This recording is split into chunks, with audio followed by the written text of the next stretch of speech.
From Harry Hurley Way in the world's playground to the broadcast pioneers of Philadelphia Hall of Fame, you're about to find out why Harry Hurley has been named to the Talkers Magazine list of the 100 most important talk show hosts in the nation.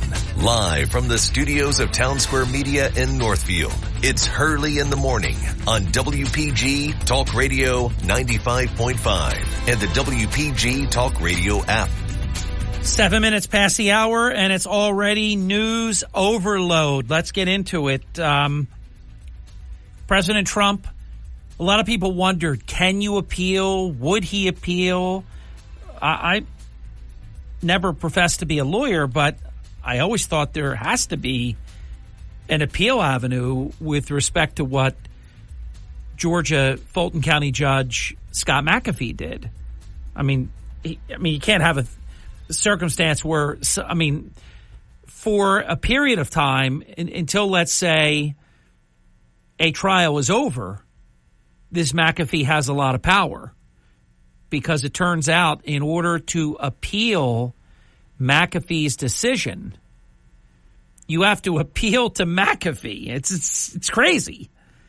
And if he says it's okay, then the case can be appealed to the Georgia Court of Appeals, but they have to agree to take the case. I'll tell you, the more we learn about how corrupt this country is, the more disturbing it gets. Boy, I'll tell you, Trump is in a lot of different lanes right now, dealing with many, many consequential issues. So you take that one. So they're going to try. I would hope that McAfee would not stand in the way of appealing his decision. His decision is a joke. It's an indefensible joke. But he could say, nope, we'll have the trial, then you can appeal me, which would be awful. That should never be looked upon as fair or impartial, because once you have a trial, and if they get away with convicting anyone on anything in these bogus, made-up charges, that's not justice. Also, President Trump's legal team has called it, quote, a practical impossibility, and I told you about this recently. When you need to come up, say you're worth $2.6 billion, which is the net worth, according to Forbes magazine, of President Trump. When you need to come up with $454 million in cash, just because you are a billionaire, a lot of President Trump's net worth is real estate holdings, hotels, golf courses. So they've made it clear that they can't secure the $454 million bond. There's about 30 companies, bond firms that do this kind of thing. They don't accept real estate as collateral. They don't typically do more than $100 million max bond. And, of course, Trump's is almost 5 times that. So he's got a March 25th deadline. And between Letitia James, Engoron, and these New York ghouls, they don't give him a break on anything. I guarantee you they will not give him an extension. I don't believe they will negotiate a lower bond. In my opinion, New York Attorney General Letitia James is corrupt. And in my opinion, she is salivating, and she's already announced she can't wait. She couldn't wait to find something to charge Trump with. That's why they went to something that isn't criminal, because they tried to make it criminal, but they couldn't. So then they made it civil. And you think about this. The reason you have a bond is so that victims do not get screwed. There's no victims here. No banks were victims. Nobody asked for this. Nobody went to the government and said, hey, we're getting cheated by this, unscrupulous thing. Nothing. They just, out of whole cloth, they created this whole thing. Very Soviet style. You go pick a person, and then you go find a crime. And if you can't find one, you make one up. So if you look at your calendar, today's the 19th of March. And in 6 days, if Trump cannot secure either an accommodation to lower this or someone willing to post the bond, and it doesn't look like any of them are, 30 different bond companies said no. But you see, this is what this is all about. It's always what this has been about. They want to break Trump. They want to bankrupt Trump. They want to jail Trump. Salivating to get a conviction anywhere of anything prior to November 5th. And they keep leaking these things. They keep polling. What would happen if Trump is, let me say, somewhere in my briefcase I have this. I wasn't going to lead with it, but let me go with it. Let's see. I could riff on it, but I want to share with you the exact survey. Where'd it go?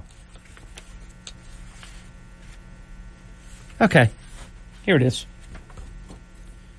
Politico, Ipsos poll, all Democrat.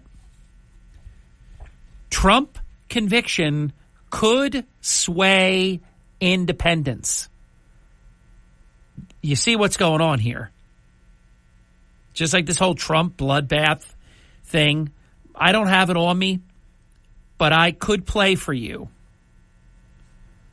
Democrat after Democrat using the expression bloodbath, bloodbath, bloodbath. It's going to be a bloodbath, bloodbath, blah, blah, blah, again and again and again and again and again. So in this Democrat poll, stop texting me for a minute, please. I'm getting bombarded here.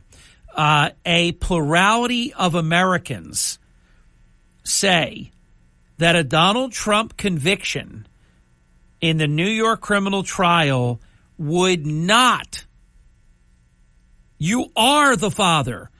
A plurality of Americans say a Donald Trump conviction in New York criminal trial would not affect the likelihood of supporting the former president in November's general election. Here are the numbers. And they're going to keep doing this until they get what they want or they fail. But they're never going to stop. Told you what the next 7 months are going to be like. It's only getting started.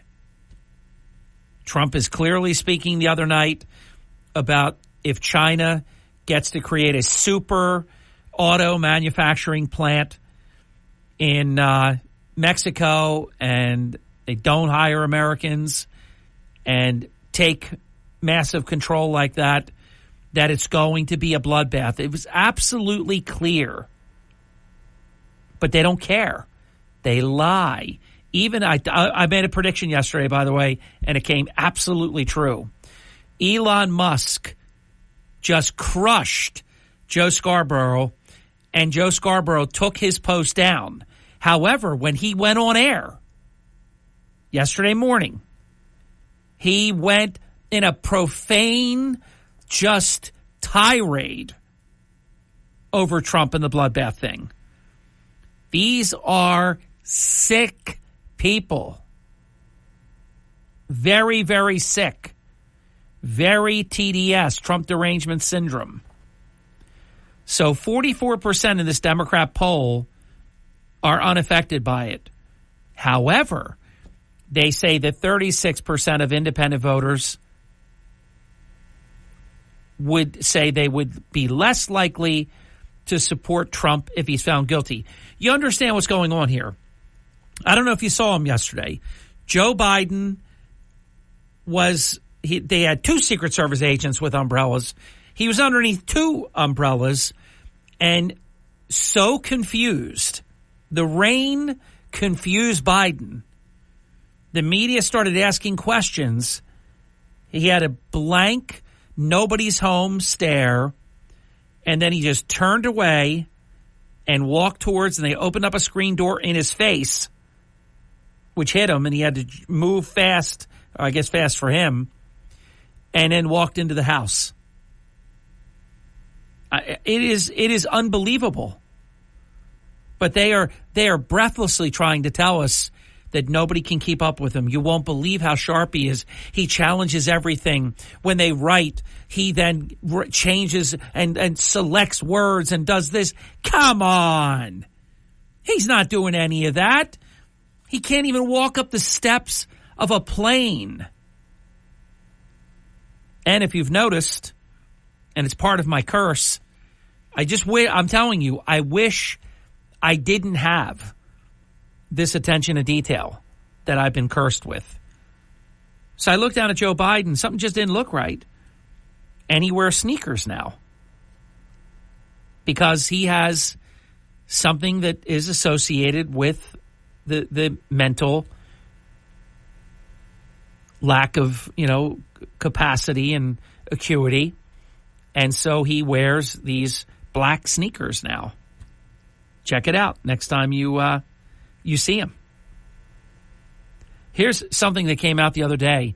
They said they want Joe Biden to walk faster because the way he shuffles makes him look old and unwell and all these different descriptions.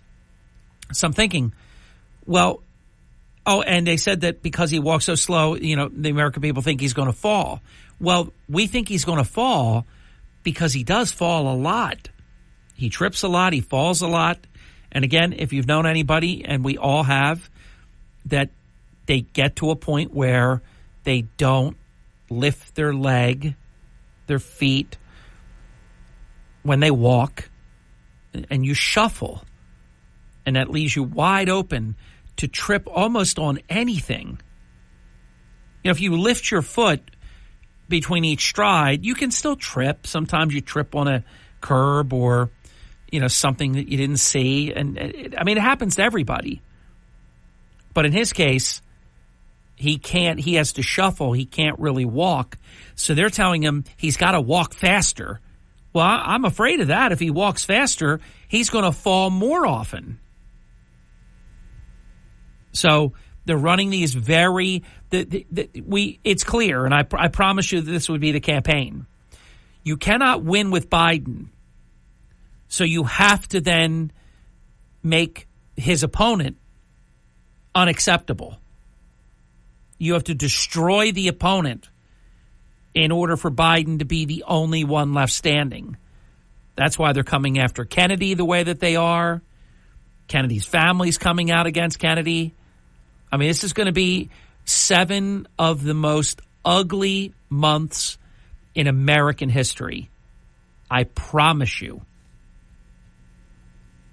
We'll be back.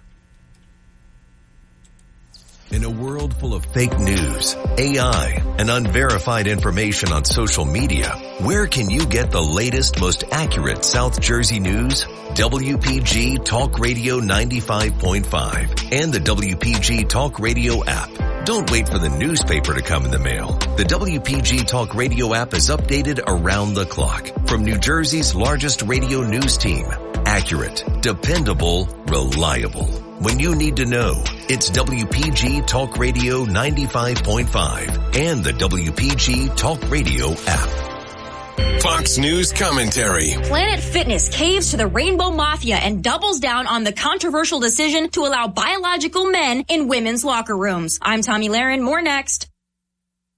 You can live out your MasterChef dream when you find a professional on Angie to tackle your dream kitchen remodel.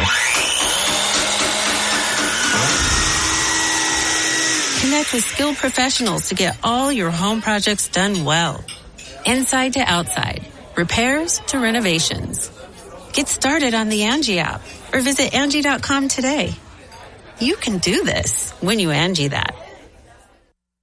The feminist movement has failed women. Look no further than the gym chain Planet Fitness, who is in hot water for standing by their decision to welcome biological males identifying as females into the women's locker room. This controversy was ignited after a Planet Fitness member in Alaska snapped a photo of a biological man in the women's locker room. The biological man identified as queer LGB and was shaving in the women's locker room. But instead of kicking the biological male out of the locker room, Planet Fitness instead revoked the membership of the woman who snapped the photo, insisting she violated the policy against taking photos or videos in the locker room. The biological man did not face any repercussions, and instead, Planet Fitness put out a statement gushing over the gym's inclusive environment. Perhaps it's time to give Planet Fitness the Bud Light treatment. I'm Tommy Lahren, and you can watch my show, Tommy Lahren is Fearless, at Outkick.com. Starting your day the right way with Hurley in the Morning. WPG Talk Radio 95.5 and the WPG Talk Radio app.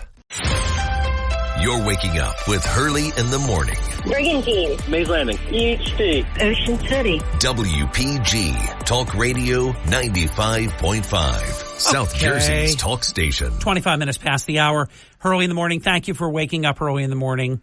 Let me see if there's anything more in this Politico. Remember, Politico, I mean, we're talking just rabid Democrats. So this actually isn't that bad when you consider the source. Overall, 32% of Americans say they would be less likely to support Trump if he's convicted. But keep in mind, it's very deceiving because that's Democrats. They're not supporting him anyhow. So they get to make it mean that question. I'm telling you, it's so dirty what's going on. How do you make a comment like that? Overall, 32% of Americans say they would be less likely to support Trump. They're already not supporting him. Actually, 13% said they'd be more likely to back him. Now, who are those people? Yeah, if he's convicted, I wasn't going to vote for him, but if he's convicted, I'm more likely to vote for him. This, you know what? I'm done with this. I didn't pre-tear like Nancy Pelosi. This is out of my briefcase, out of my life, and in the bottom of the garbage can in just a moment. Hold on. There it is. Maybe you heard the splash, the dump. Bye-bye. Bye-bye. President Trump is asking, will Cassidy Hutchinson be prosecuted? I posed that question before President Trump did. Because when a Secret Service agent who was driving the beast says that President Trump didn't rough up Secret Service agents and didn't reach like Stretch Armstrong from the back of the seat, busting through barricades to get at the steering wheel and all these things that Cassidy Hutchinson said, I'll tell you what, maybe it's going to have to wait till the next administration, but there's a lot of people that have to be charged. There's a lot of them. A lot of people that have done some really questionable things. Let me just read what President Trump said about this. Quote, our great Secret Service, I'll tell you, just give me a second. Just give me a second to regale. The way that President Trump speaks and writes, I get the biggest kick out of it. Just even the beginning, our great Secret Service has totally, all caps, crushed Cassidy Hutchinson, who I barely knew, made up fake stories about me, roughing up Secret Service agents from the back seat of the beast, in parentheses, limo. Trump wrote on Truth Social, quote, has she now changed her testimony? Will she be prosecuted for what she did and said? What about the unselect J6 committee? They destroyed almost everything, including real evidence and findings. What's going to happen with them? Serious crimes have been committed. Hutchinson previously testified that Trump had an aggressive encounter with his Secret Service detail, allegedly demanding to be taken to the Capitol. However, a recent report from the House Republicans challenges Hutchinson's account, stating that Trump did not attempt to seize control of the vehicle. Quote, the driver of the SUV testified that he did not reach. President Trump, quote, never grabbed the steering wheel. I didn't see him, lunge to try to get into the front seat at all. And that's the driver of the car. You would know if somebody was grabbing the wheel out of your hands, you would know that. What I've been saying from the beginning, the legitimacy of the January 6th committee has to be called into question. It is a partisan hack committee report. And they're saying that people like Liz Cheney allegedly withheld evidence. And I'll tell you what, just them destroying evidence. Once the Democrats lost control of the House, they had a shredding party. And then obviously it's for a good reason. There were a lot of things that they did not want the American people to see. Much more. Straight ahead. It is the Hurley in the Morning program. This is the Town Square, New Jersey Info and Weather Network. Thank you, Harry Hurley. At 31 minutes past the hour, 3 stories that you can follow right now on our WPG Talk Radio 95.5 app. A local report about the Atlantic City Air Show, premature. Wait for me to report and read what we reported yesterday about this. People that are not even directly involved are saying things they don't even know what they're talking about. I write about the best deviled eggs in the Atlantic City area. I found them, and what happened to Marty Small? What happened? From the Town Square, New Jersey Info and Weather Network, I'm Chief Meteorologist Dan Zarrow. Happy first day of spring. The equinox officially occurs at 11:06 p.m. tonight, and we're looking at a cool and relatively quiet transition to the new season. Breezy today will go from sun to clouds, high of only 48 degrees. Mostly cloudy tonight, chance of a flurry, low 39. The chill relaxes a bit tomorrow, high 55. Still breezy with sun and clouds, spotty afternoon showers possible too. Get weather 24/7 wherever you are. Download our free mobile app today. This is an important safety. You're waking up with Hurley in the Morning on South Jersey's talk station, WPG Talk Radio 95.5. You're listening to Hurley in the Morning. Established, reputable. WPG Talk Radio 95.5. Thank you and welcome back. It's 37 minutes past the hour on the Hurley in the Morning program. We're going to get to your calls in exactly 30 minutes. Wide open forum for the full 7 o'clock. I'm sorry, I take that back. Kirk Conover is up in the 7 o'clock hour. I was looking at an update on something that I want to report. I'm not ready to report it, but when we do, it is going to be a blockbuster. Just mark the tape. And when I do break this news, and I will be the one that will break this news, it's going to be it'll be earth-shattering. I just got an update literally as I was coming back from the break. It will be a political, and I dare even say a moral tidal wave. Kirk Conover at 7, Chuck Malamud at 8, and Todd Starnes right after the 9 o'clock news break. I'm not sure exactly how long Todd is going to be with us. I mean, of course, at least one segment, but maybe longer. I haven't bothered to check how long we're going to have Todd. We'll just do that when we catch up with him right at 9:06. I saw this story, and it was disgusting. Headline, New York State padlock on Trump Tower. Expert says Trump is at, quote, next to last step from ruin. So you see what they're doing. So when I tell you that they're trying to ruin him, I mean, don't listen to me. They're saying it.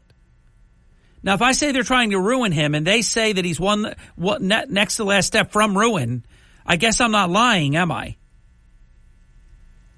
Can you imagine if Letitia James gets to put a padlock on Trump Tower? Now, it wouldn't go like that. They like to speak like that.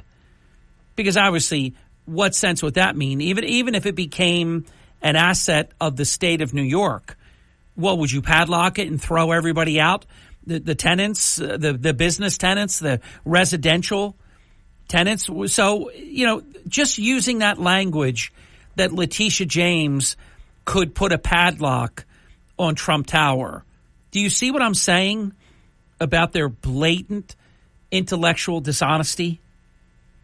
Just awful. Last week, and I think it was about the middle of the week, I told you about somebody named Jason Galanis, and I still have been too busy. It would be so easy to determine that he is the Jason Galanis that was Frank Lobiondo's chief of staff. I just haven't had a minute to breathe to even find it out. The guy's the same age. It's an unusual name. I have to believe that this Hunter Biden business associate that allegedly is going to be testifying, I think it's tomorrow, remotely from prison, is Lobiondo's former chief of staff. If it's not, then it's the exact same name and a person who's the same age as the Jason Galanis that I know. House Oversight Chair James Comer wrote to Majority Leader Steve Scalise requesting permission for Galanis to testify virtually. Scalise's office has revealed this, and they have approved the request. Galanis will appear alongside Tony Bobulinski. I'll tell you, I love to watch Tony Bobulinski speak because this guy, the Democrat media, they try to pretend like he is the invisible man. They don't attack him. They don't mention him. Listen to Bobulinski, who was a former Hunter Biden associate. However, despite first son Hunter Biden's countless outcry for public hearing, I want a public hearing, I want a public hearing, Hunter isn't going to be there. What a surprise, because he's a liar. Liars who lie about lying. Remember, he said, I want a public hearing, not one behind closed doors. And I told you that was a lie, and that one day we'll be able to prove it. Well, here you go. Hunter won't be participating. The panel also invited Hunter Biden's business associate Devon Archer to give a public statement. He has not confirmed his attendance as of yet. In a letter to Abbe Lowell, Hunter Biden's attorney, that was sent on Friday last week, Comer, House Intelligence Chair, said, quote, the committee received your March 13, 2024 letter, which was leaked to the press before the committee received it. Love that. Refusing the committee's, you see how they work? Abbe Lowell, they get a letter to the media so the media can begin to spin and promote for the Biden family. So Abbe Lowell gets it before James Comer gets it. And it's not like it's a letter that would go in that order. James Comer is the one that wrote the letter. So only in Biden world, where they're protecting this crime wave family, does the media get the response to a House committee chair's letter before the House committee chairman does. I'm just telling you, these are the scumbags that we're dealing with here. The utter lowlifes. I want to repeat that again. Comer has confirmed that the committee received your March 13, 2024 letter, which was leaked to the press before the committee received it, refusing the committee's invitation to your client, Hunter Biden, to testify before the committee in a public hearing. It is surprising, given Mr. Biden's complaints about participating in a closed-door deposition regarding the Biden family's business dealings. Isn't that great?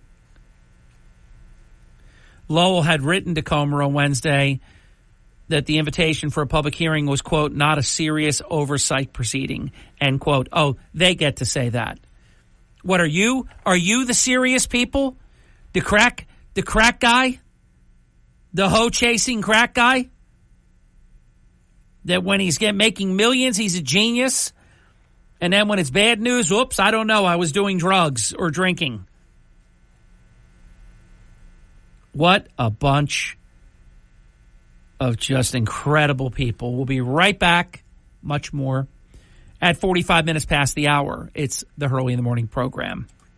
Wake up weekday mornings with Hurley in the Morning. Cut the BS and let's get to the truth. WPG Talk Radio 95.5. WPG Talk Radio 95.5. Hurley in the Morning. We need proper representation. WPG Talk Radio 95.5. Welcome back. I am Hurley in the Morning. Thank you for waking up same.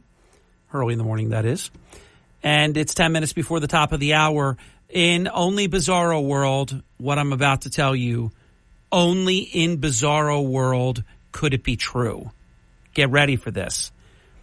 U.S. District Judge Sharon Johnson Coleman. Now, I don't know anything about U.S. District Judge Sharon Johnson Coleman. I don't know what president nominated her. I don't know the first thing about her. But here's what I do know. This is insane what she's done. She has ruled that an illegal immigrant was wrongly banned from possessing firearms. She has decided that the Second Amendment of the Constitution applies to illegals. Can you believe this? That's an American right. Not someone that's not American, that's here illegally.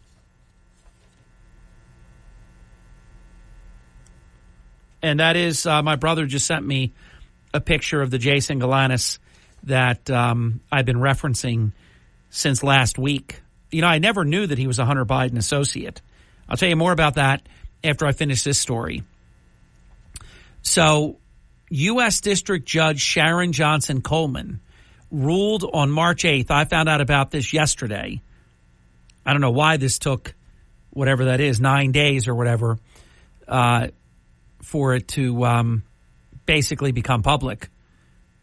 So you've got Heriberto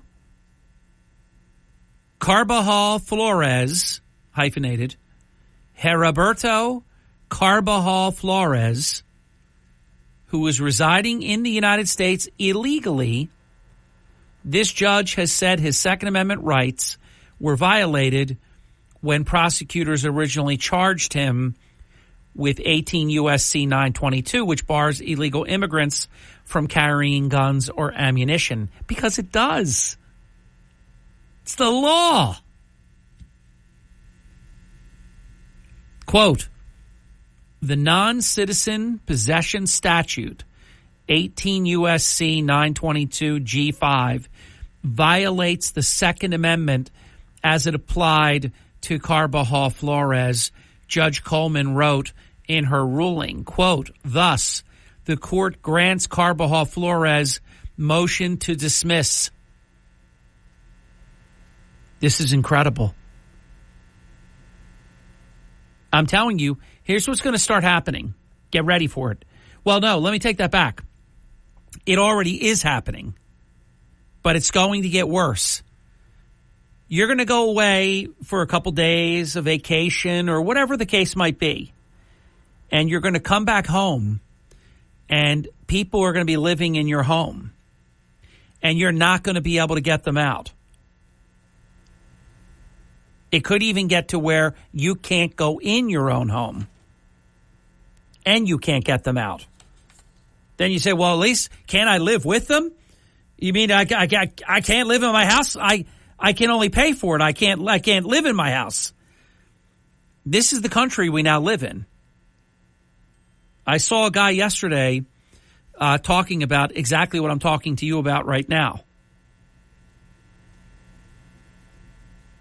They're called squatters. And in what America wouldn't you be able to just call the police? They take the person out and lock them up because they've trespassed on your property. They've committed a crime.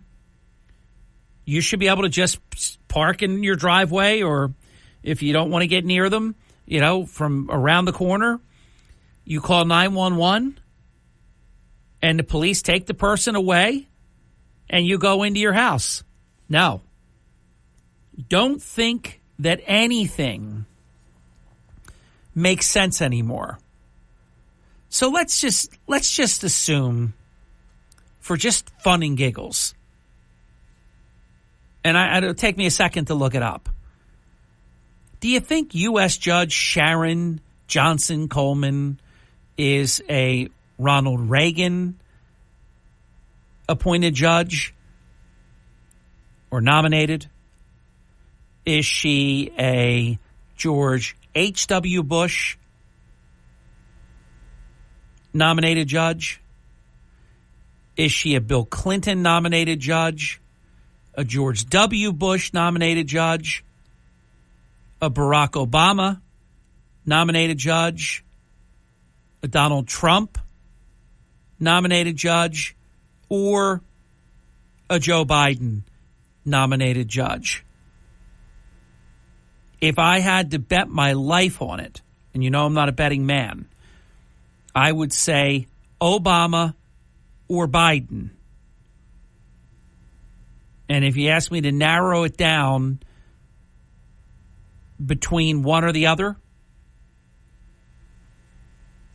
you want to default to Biden because the Biden presidency is even more radical than the Obama presidency. Boy, I wish I had time. I just don't. I feel so compressed this morning. God, there's so much news I didn't get to share with you. I'm frustrated. But I'll say it's Obama. Let's see if Siri knows. If Sharon Johnson Coleman is famous enough for Siri to be able to say, Siri, I need your help. If your safety is at risk. Geez. Siri just took me literally asking if my safety is at risk. All right, no more jokes. No more jokes, Siri. You can't take a joke. Siri, what president nominated U.S. District Judge Sharon Johnson Coleman? Here's what I found. Sharon, usually if she could just say it out loud, you'll just have to trust me. Sharon Johnson Coleman was nominated on February 24, 2010 by Barack Obama. Ladies and gentlemen, there it is. Now, come on, please, I don't get a new widescreen TV or any type of, prizes for my deductive reasoning skills. That's why elections matter. And that's why we need November 5th to go right. Because these are the kinds of freaks that you're going to get if the American people do not choose wisely. What American would ever rule that an illegal has the right to carry a gun in our country? Are you kidding me? No, you're not kidding me. I can tell. My goodness. There's just no explaining this. This is going to be one of my questions that I will post to Kirk Conover. And, of course, he will be in Nirvana because anything that has anything to do with economy and this kind of thing, I mean, Kirk loves that like you like a chocolate chip, sundae. I was looking at the numbers over the past 40 years, and we are presently suffering from the worst inflation and crime in 40 years. And the numbers don't lie. It's data, it's math, it's facts. It is what it is. And I'm telling you, much of what you hear today, I tell you all the time, is completely fake news. They keep telling you, there was a word that I saw. I wonder if I can remember it real quick. God, it was so good. Oh, yeah. It's not Bidenomics. Don't forget this. Bidenflation. Get it? Inflation, Bidenflation. It is what we are experiencing. Don't listen to them tell you the rate is coming down. The prices are out of control. WPGG Atlantic City, WENJ HD3 Millville, a Town Square media station. Everything you need to know in 6 minutes starts now. From Harry Hurley Way in the world's playground to the broadcast pioneers of Philadelphia Hall of Fame, you're about to find out why Harry Hurley has been named to the Talkers Magazine list of the 100 most important talk show hosts in the nation. Live from the studios of Town Square Media in Northfield, it's Hurley in the Morning on WPG Talk Radio 95.5 and the WPG Talk Radio app. Thank you. 6 minutes past the hour. Kirk Conover joins the program right now. Kirk, good morning. Good morning, Harry. Sir, yes, Always sir. Good to be here. Always a pleasure, Kirk, to be on your program. Your number one program. Kirk, before we get to the worst inflation and crime in 40 years, and I should have talked to you about this ahead of time, but I'll pose it as a question that I don't know if you saw this or did not see it. Did you happen to see President Biden get caught in the rain in the last 24 hours or so? Did you see it? I did not. Okay. So I don't know exactly where he was, Delaware or somewhere, but he appears to be on a porch of some kind. And there's two Secret Service agents, and they each have an umbrella, and then they kind of make the umbrella, two umbrellas, one umbrella. They put one a little bit over top of the other, and Biden's underneath the two umbrellas in between the two Secret Service agents. He seems completely incoherent. This conversation would be much better if you had seen it, but you'll see it at some point. He seemed to be confused about what rain is. So the media yells out questions because they don't ever, as you know, hold any press avails. So you've got to yell at this guy, usually with like planes running or helicopters running. And then this is, they consider this, Karine Jean-Pierre was talking about, he's very regularly talking to all of you. I mean, just lie piled on top of lie. So he looks at the media group that's assembled, and he's got this completely barren, vacant stare, says nothing, and after a couple of pregnant pause moments, turns around, walks into the door, the screen door hits him in the face, and he's got to dodge back up and dodge the door, and then he awkwardly walks into the house, and we're being told that nobody can keep up with him. This is why he's wearing his new black sneakers. He doesn't wear shoes anymore. He wears black sneakers. I'm not going to criticize that. I'm just saying he doesn't wear dress shoes. He wears special shoes now because of his problems. And do you think they have any chance of fooling enough people that this guy is still with it? I'm telling you, there's enough Biden bots out there that just completely ignore reality. I did see that sequence where he was in a daze on a porch somewhere in Michigan, I think. Well, that's what I'm talking about. Yeah. That's it. I didn't see him run into the screen, though. I saw all his people chase the press away. Yeah, I think it's the same, not the exact same moment, but it's the same location and just prior to because what I'm describing was him walking away from them with the door hitting him in the face. Because you're very handy building and painting and all that. It's where you hinge the door. This door happens to be hinged and opens in and to the left. Many doors open to the right. This door, it's a little odd to me. I don't know why it's hinged that way, but opens to the left. And the door hit him because it's kind of a bad way to hinge a door because you have to open it into yourself instead of opening it away from yourself. But anyhow, I digress. But I don't want to totally blame him for getting hit by the door because the door, I don't think, is hinged, correctly. It's on the wrong side. But that's neither here nor there. The moment, the blank, vacant, vacuumous stare, nothing. I mean, nobody was home. This was emptiness. And then just walks away. That's what we got.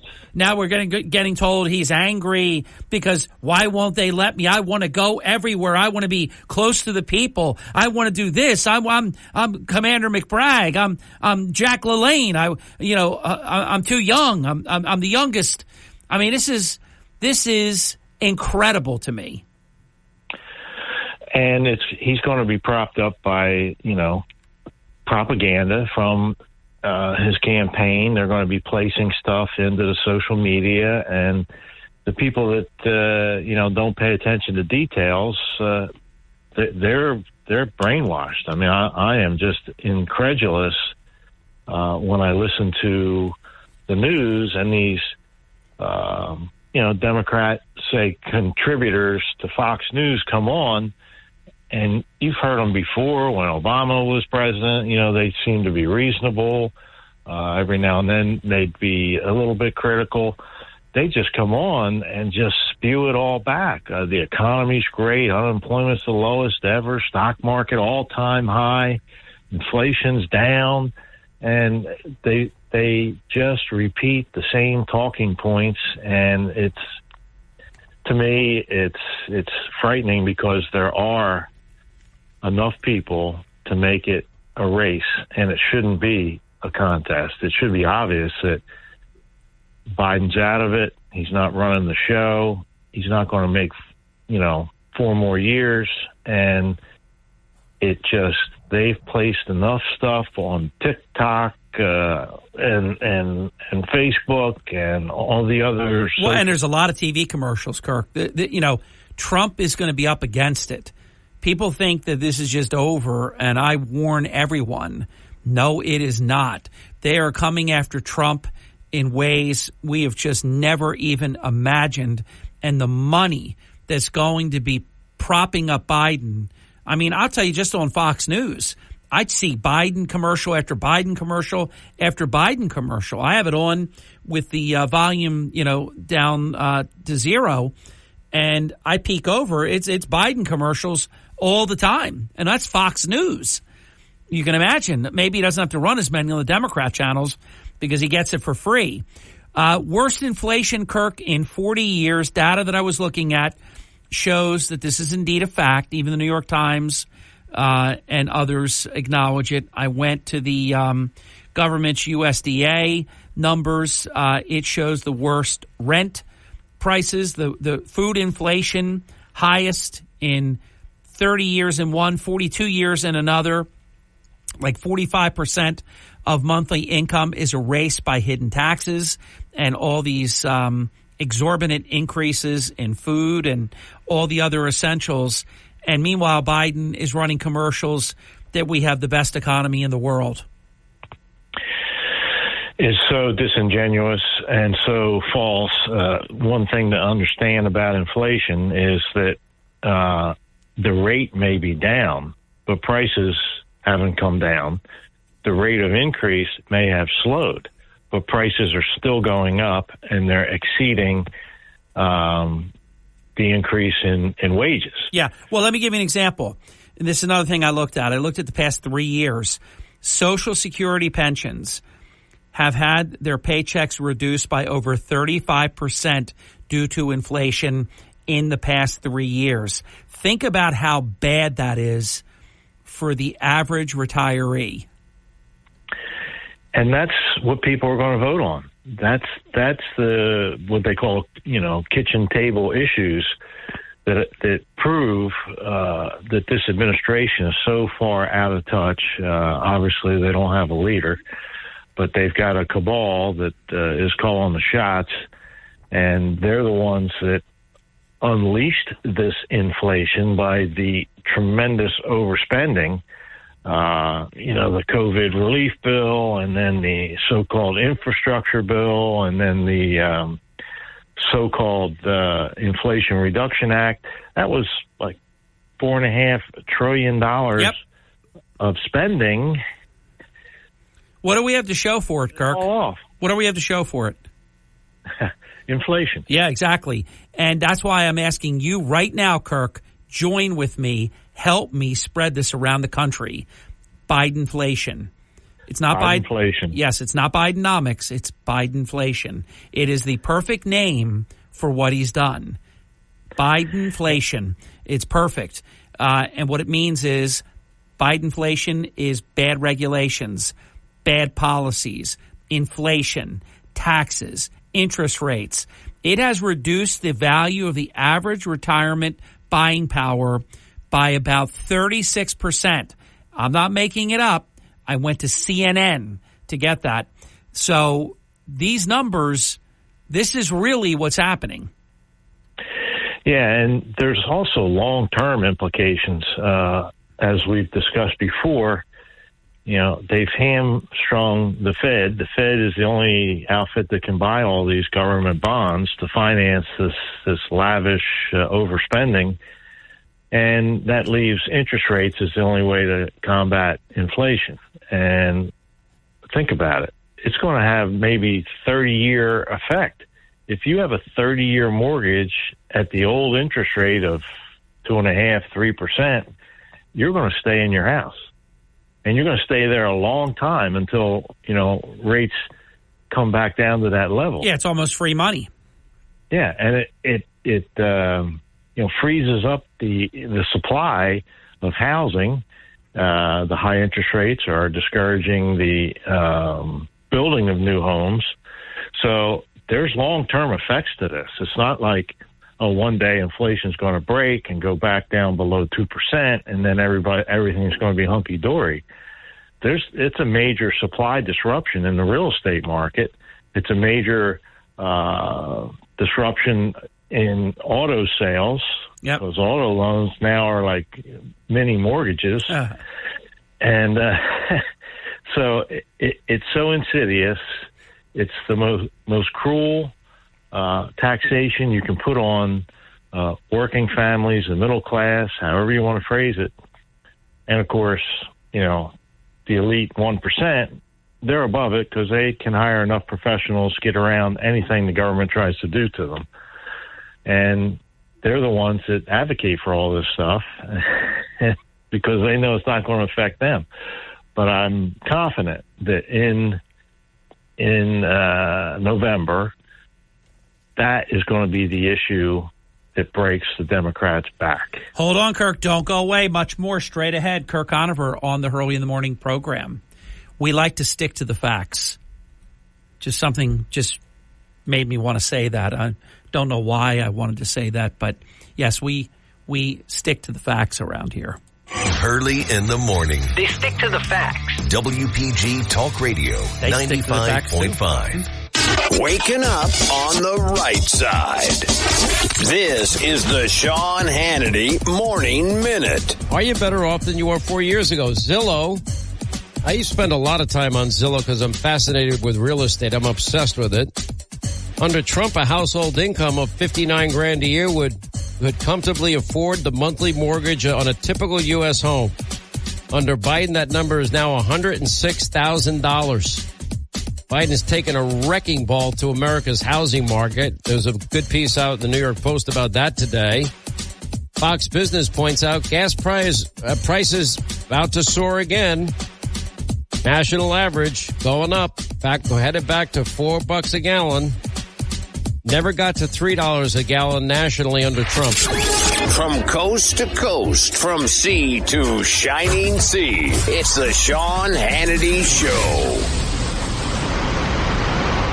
More than 200 fire department jurisdictions trust the Knox entry system to provide secure access to buildings, elevators, and control rooms when seconds matter. Now, businesses, schools, airports, several industrial applications are also using Knox entry to manage controlled access and authorize service activity for critical assets. Now, Knox entry allows you to develop a customized access strategy complete with an audit trail and rapid flexibility. Just go to Knox.com for more information. That's KNOX.com. Getting quality employees to fill positions in your company is essential, but finding those people can be a major hassle unless you use ZipRecruiter. ZipRecruiter makes finding quality people a breeze. ZipRecruiter's advanced technology identifies candidates with the right skills, sends you great matches, then you can easily invite them to apply.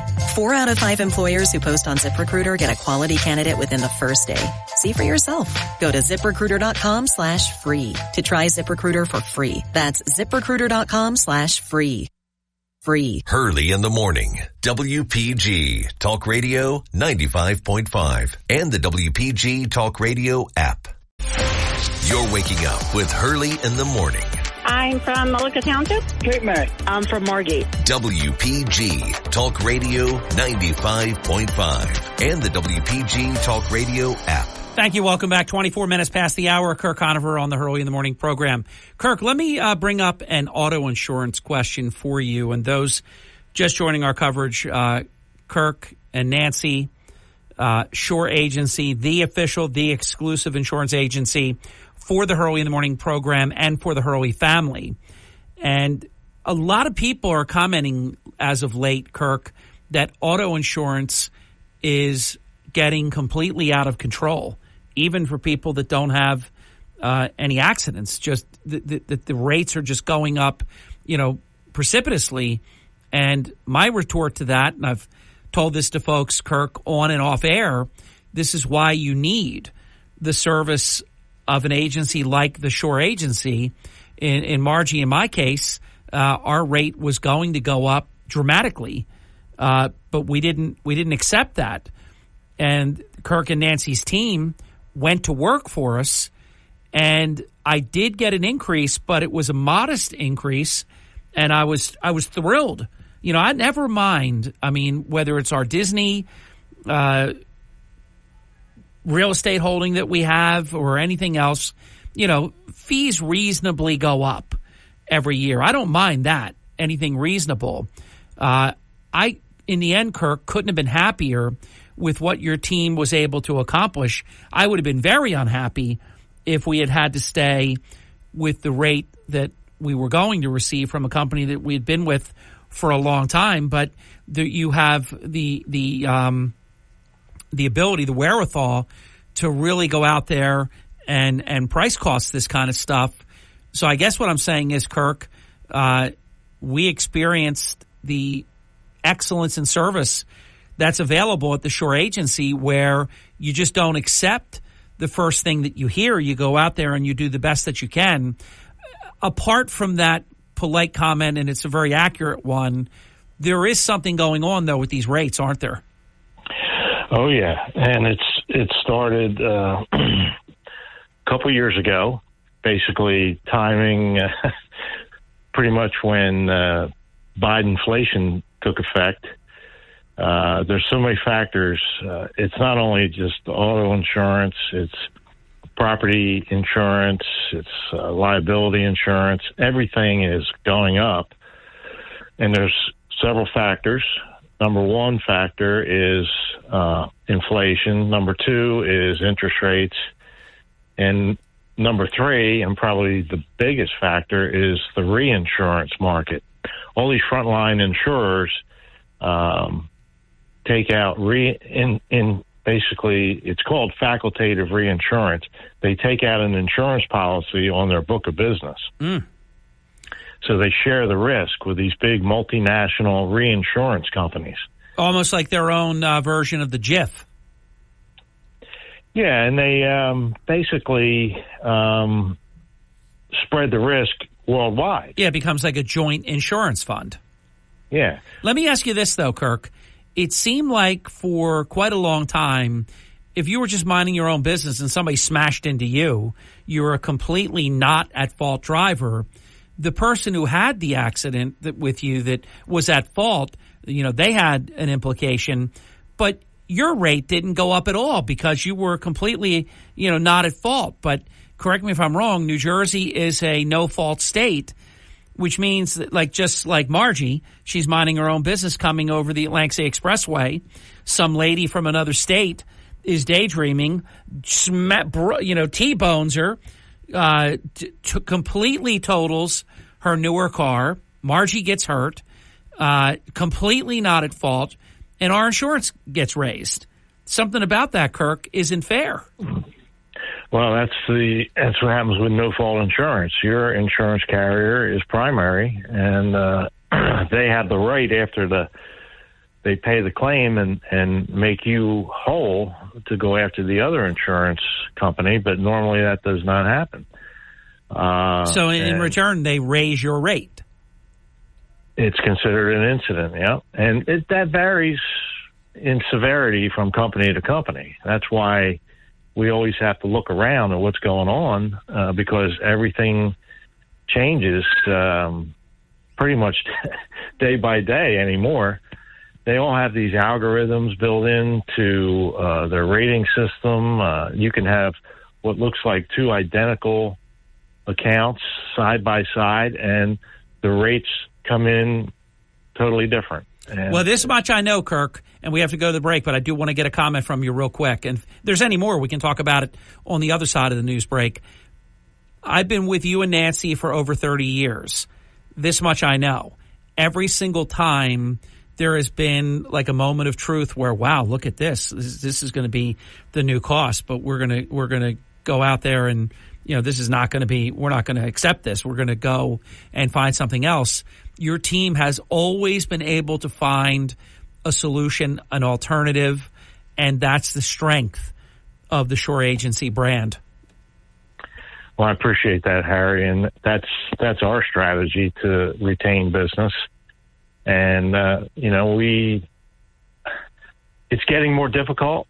We just got notice from two of our carriers that they're no longer accepting any new business for New Jersey.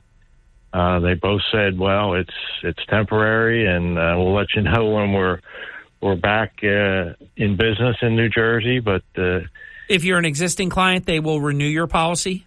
Yes. Okay. Yes, but they don't want new business, which limits our ability to shop around a bit. Yeah. But we're always seeking new avenues, and that's what we think is our mission. So good stuff. Yeah. Inflation, cars cost more. They cost more to repair. The lawyers sue for more. They started $1 million suing people. So there's a lot of forces involved in why the rates are going up. But, the biggest one is the reinsurance market. They've been raising rates because of worldwide catastrophes all over the place that we have nothing to do with, but it reflects in the rates they charge America. Why don't they get out of that reinsurance business? How could that possibly be good for them? Well, they share the risk. So when they reinsure their book of business, they get a big claim. Half of it's paid by the reinsurance. There you go. That's why they keep the reinsurance going. Got it. And some companies have to have reinsurance because there may be a smaller regional insurer that doesn't have massive reserves. They have to have the reinsurance backing them up. Got it, Kirk. We'll be right back. Don't go away. 32 minutes past the hour. Much more with Kirk Conover straight ahead. Chuck Malamud on deck. We have Todd Starnes. His newest book. I should know it by heart. I don't want to get it wrong, though. So I'm just going to go to my my little crib sheet here. Twilight's Last Gleaming. Can America be saved? We'll review that when we come back. It's very fitting in Biden's America.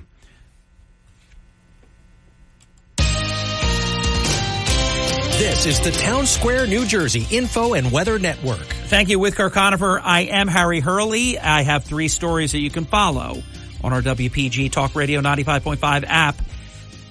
Go to my report about the Atlantic City Air Show. Anything else that you have heard or read is either inaccurate or premature. We have the truth. They don't. They got it wrong. Check out what we're reporting. I found the best deviled eggs in the Atlantic City area. I didn't have to go far. And what has happened to Marty Small? From the Town Square, New Jersey Info and Weather Network, I'm Chief Meteorologist Dan Zarrow. It's a cold March morning, temperatures in the 30s. It'll be a cool and breezy first day of spring overall with early sunshine, then clouds this afternoon. Our high temperature will only reach around 48, the coldest day since March 1st. Mostly cloudy tonight, low 39, 55 tomorrow, breezy with sun and clouds, spotty afternoon showers possible. We're right back down to the 40s again for Thursday. Get weather 24/7 wherever you are. Download our free mobile app today. Starting your day the right way with Hurley in the Morning on South Jersey's talk station, WPG Talk Radio 95.5. People. You're listening to Hurley in the Morning. Get us someone in the White House that's actually going to do something. WPG Talk Radio 95.5. Thank you. Welcome back. Kirk, I am predicting there is going to be some very dirty politics coming in this Democrat nomination for the United States Senate. I've just learned from my friend David Wildstein that Jersey City Mayor Steve Fulop, who had endorsed Tammy Murphy, our First Lady, rescinded his endorsement and is now endorsing Andy Kim, bringing it here even closer to home.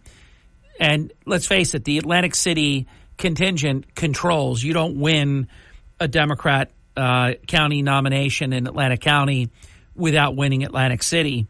And in what I believe is an absolute okey-doke, Marty Small nominated Tammy Murphy, but Andy Kim won the Atlantic County nomination, which tells me that they wanted Andy Kim for reasons I still don't know, because Governor Murphy, my goodness, and by extension, First Lady Tammy Murphy, they have been so good to Marty Small, LaQuetta Small. I mean, look at the state funding, the transitional aid, the amazing amount of money that this administration has been given, not to mention the fact that although it's a full state takeover, they have allowed both Smalls to operate unimpeded. I mean, they've hired at will, they've hired their friends, family, ex-wives. It's unbelievable what's going on in Atlantic City. And yet they went and they are basically faking like they're supporting Tammy Murphy, but they're really supporting Andy Kim. What do you think's going on here? The appearance of currying favor, I guess. Yeah. And that really is just what it is. Now, the sad part is both Kim and Tammy Murphy are, progressive left-wingers. So, and I don't see the appeal of Andy Kim. I mean, he's one step from being a member of the squad. I got to tell you, I don't understand how this guy keeps doing it. He beat Dick Zimmer when Dick Zimmer was really popular. It was very, very close. Then he beat him again. This guy seems to beat all comers. I don't get it. I look at him. I mean, he looks like a sweet man, but his policies are completely crazy radical. Yeah, and most of his district is Ocean County, which is solid Republican. I don't get it either. And Tammy Murphy, they're hopping on her saying, "Oh, she's really a Republican." But if you look at her campaign issues, she's campaigning as a progressive leftist. Yeah, and it's sad for New Jersey. What do you think of this challenge, Kirk? They were there all day yesterday in federal court. What do you think of this challenge to the two-party system in New Jersey? Are you familiar with it?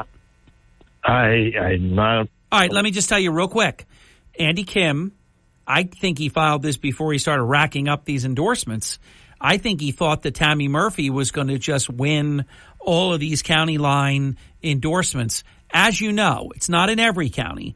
Not every county awards, the column A and the column B the way that we do in our general elections. Andy Kim is suing that is unconstitutional, that the two major parties should not be given column A and column B, that everybody should have an even chance to draw for the position, and he's trying to knock out the regular Democrat or regular Republican columns. Get it?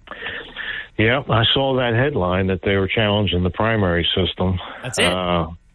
That is a tidal wave. If that happens, that absolutely fundamentally changes elections in the state of New Jersey forever.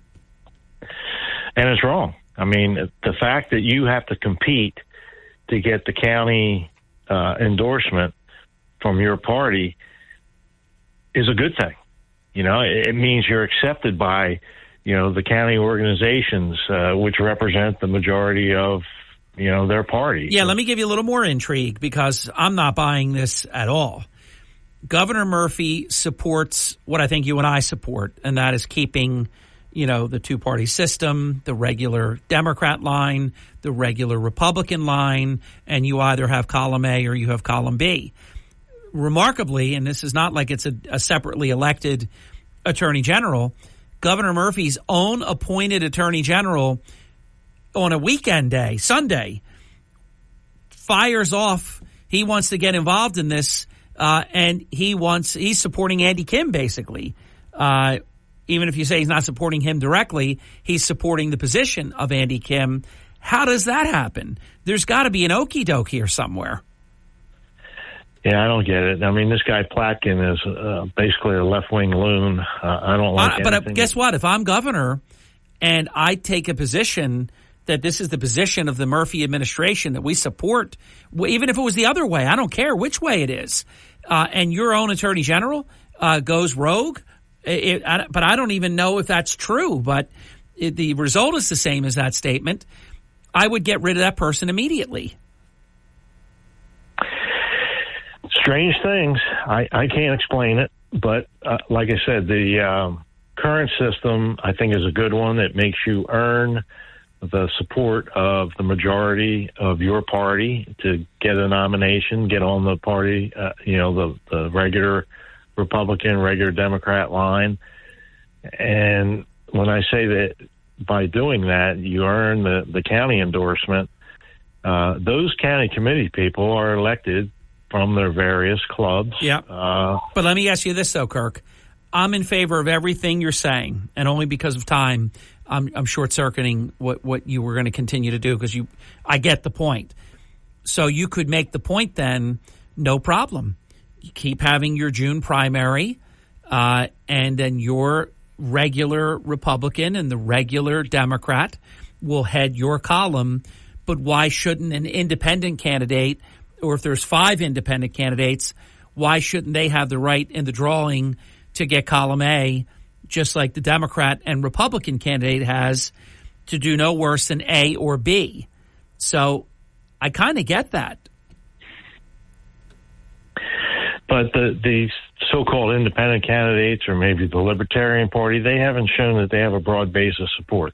So I just... Right, well, that's a good point. That's a very fair point right there. Yeah. So in other words, the two major parties, in your opinion, earn the first 2 ballot columns because they have already shown wide support. They've earned it. Yeah. Yeah. When the Libertarian Party started... By the way, I'm just having a conversation with you. I agree with that. I do agree with that. The Libertarian Party, when they started, I guess the late 70s, they said, we're going to be a third major party. They've never been able to get any traction. No. They're still a minor league. Yeah, many times low single digits. Now, of course, they've often, though, in presidential elections and in Senate races and other races, they can be determinative because if they pull from one candidate, I mean, honestly, without Ralph Nader, even you can make the case without the Palm Beach butterfly ballot and keep Ralph Nader, Al Gore would have been president. So the third party candidate can decide the winner. And tell me that wasn't the right thing. Yeah. It just was, maybe divine intervention. I think it was. About what a disaster Al Gore would have been. He would. My God. Imagine Al Gore at the time of September 11th. Remember when the World Trade Center was hit and the terrorist enemy could not believe, and that was 1993, first time, and the terrorist enemy could not believe that they did not take down the towers. They hit it low. Then they decided they were going to hit it high, and then it worked with the whole deal with the planes and the jet fuel and all that. Bill Clinton treated that just like it was a rent-a-cop, investigation. I mean, nothing. Yeah, Al Gore would have not only probably been in a fetal position, but if he had been president, the overall he would have destroyed the economy because he was on the the global warming thing back then. Yeah, it was funny. One day I was home, and rarely do I ever have a fever. I had a fever. I was actually physically sick. Very rare event for me. And I'm laying down and I was watching Al Gore tour Monticello. I believe it was on C-SPAN. And I'm seeing the bust. I've been there. I'm seeing the bust of all these famous Americans and some other people, so you see this one and that one, Franklin and the Marquis de Lafayette and all these different people. And Al Gore walks by, says, "Who are these guys?" I mean, like Gomer Pyle, USMC. And the guy starts rattling off some of the most famous names in American history, world history.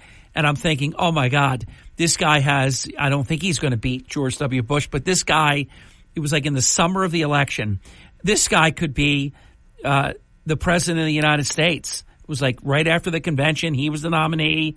Bush was the nominee. And I'm thinking, oh, my God, if this guy's a nominee, God help us. Kirk, we've got to get the final break in. Hang in there. One more power segment straight ahead. The WPG Talk Radio app is everything South Jersey on your phone and in your car through Apple CarPlay and Android Auto.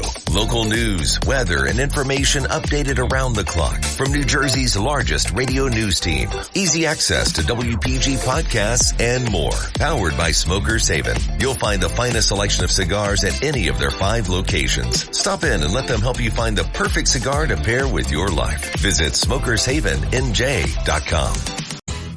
You're waking up with Hurley in the morning. It's well-balanced conversation. WPG Talk Radio 95.5. Thank you. Welcome back. 53 minutes past the hour with Kirk Conover, Chuck Malamut, about 13 minutes away, and Todd Starnes coming up at least for one segment. Could be longer, but at least one segment to start today's 9 o'clock hour. His brand new book actually is release day. So we have one of the first interviews with Todd on the very day of the book's release. Kirk, I want to end with this, and maybe we'll have time to actually talk about a few more things depending on how long we go with this. What I've been telling our listeners about is just to understand for the next 7 months, the Democrat media is going to lie, cheat, and steal. No matter they'll hide things to help Biden.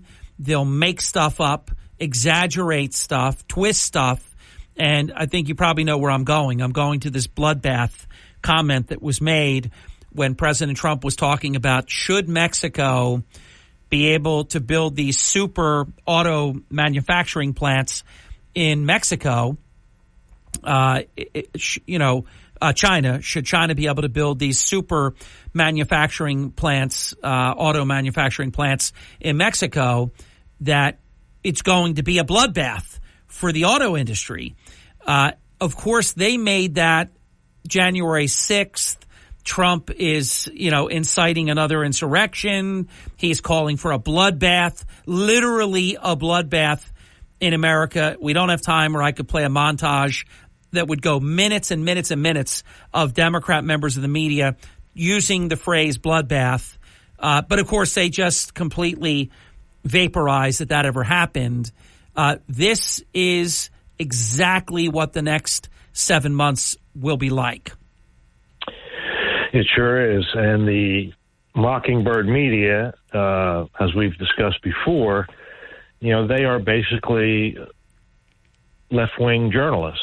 You can't even use that term, journalists. They're left-wing talking heads, and they get that from journalism school. They're taught by radical professors who were influenced by the 60s radicals that went into education because they knew they couldn't start a revolution back then.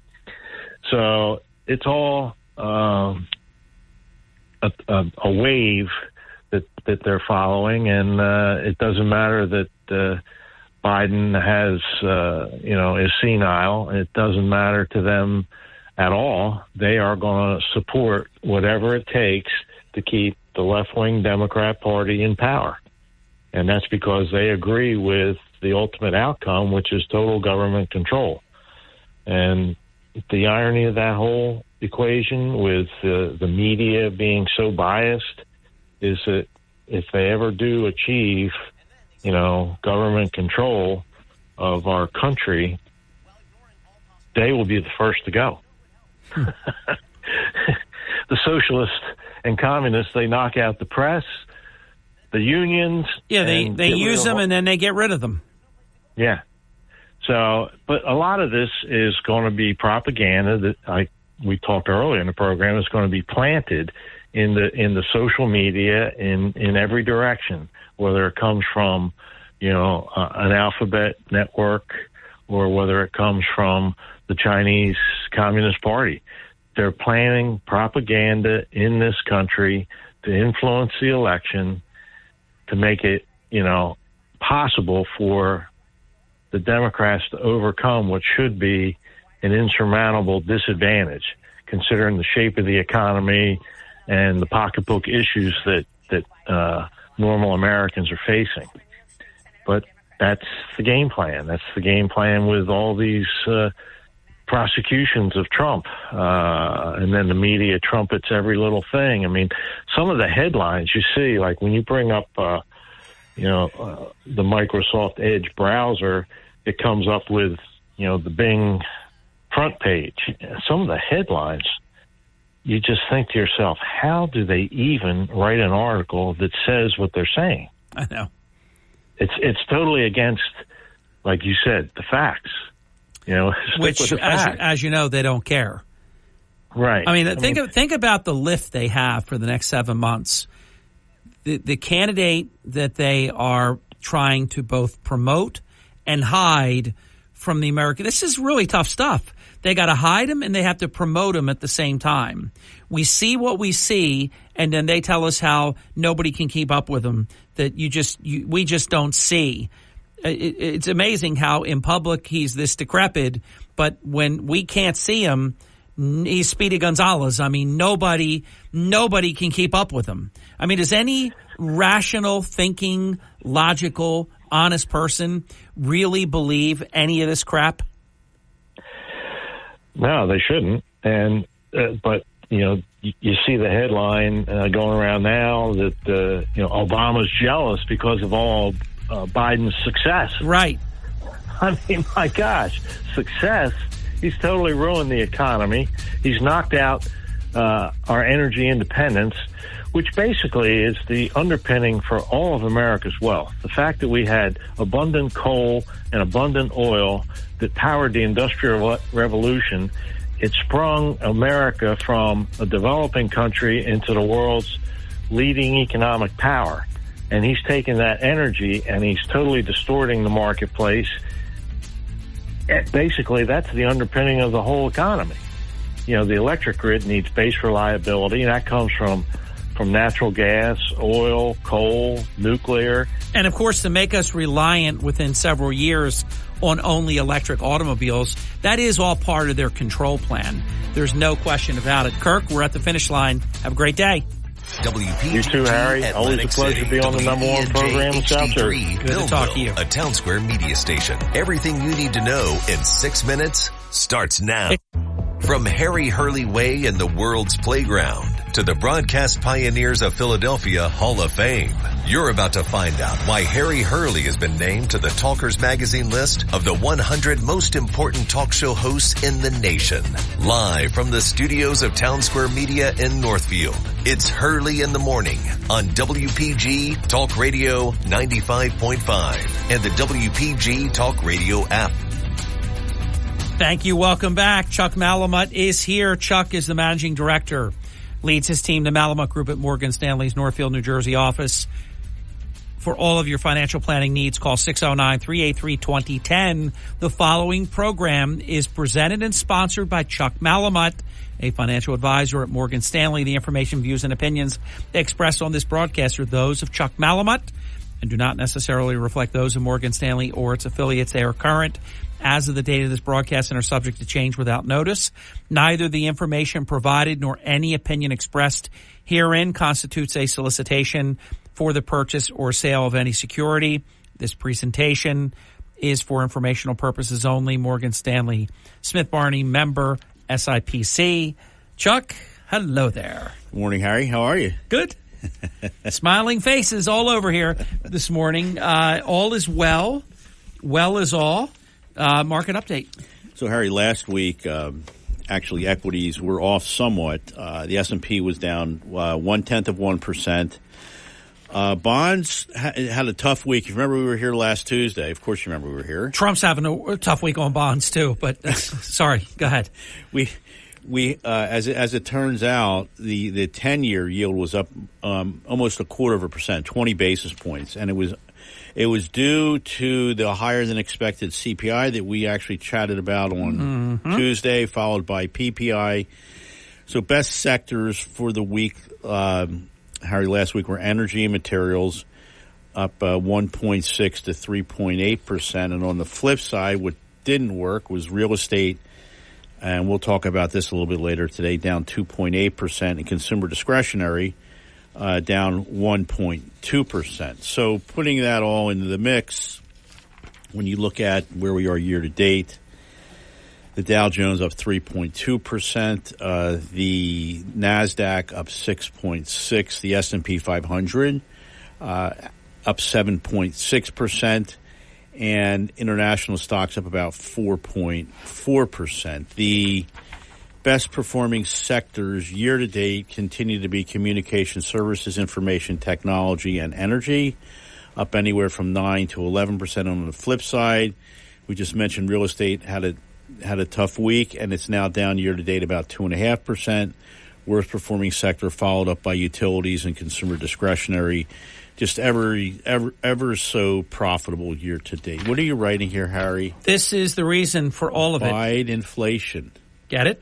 I get it. I heard it last hour. I'm working for the remaining 7 months that I have on this particular project that I'm working on, Project November 5th, to make that a very famous word. Are you going to sponsor all the yard signages that you're going to distribute? That say Biden inflation? Right. Yes. Okay. I'm happy to do it for the team. So, Harry, what time? Oh, my goodness. So when you're either wondering that I have too much sleep and I have extra energy, or did I not get enough sleep? I don't know what. And it's a little silly time. I actually got a good night's sleep last night. There you go. So, so Harry, why don't we chat a little bit about inflation? CPI. We did talk about it somewhat at length last week and reported the results live, and unfortunately higher than expected.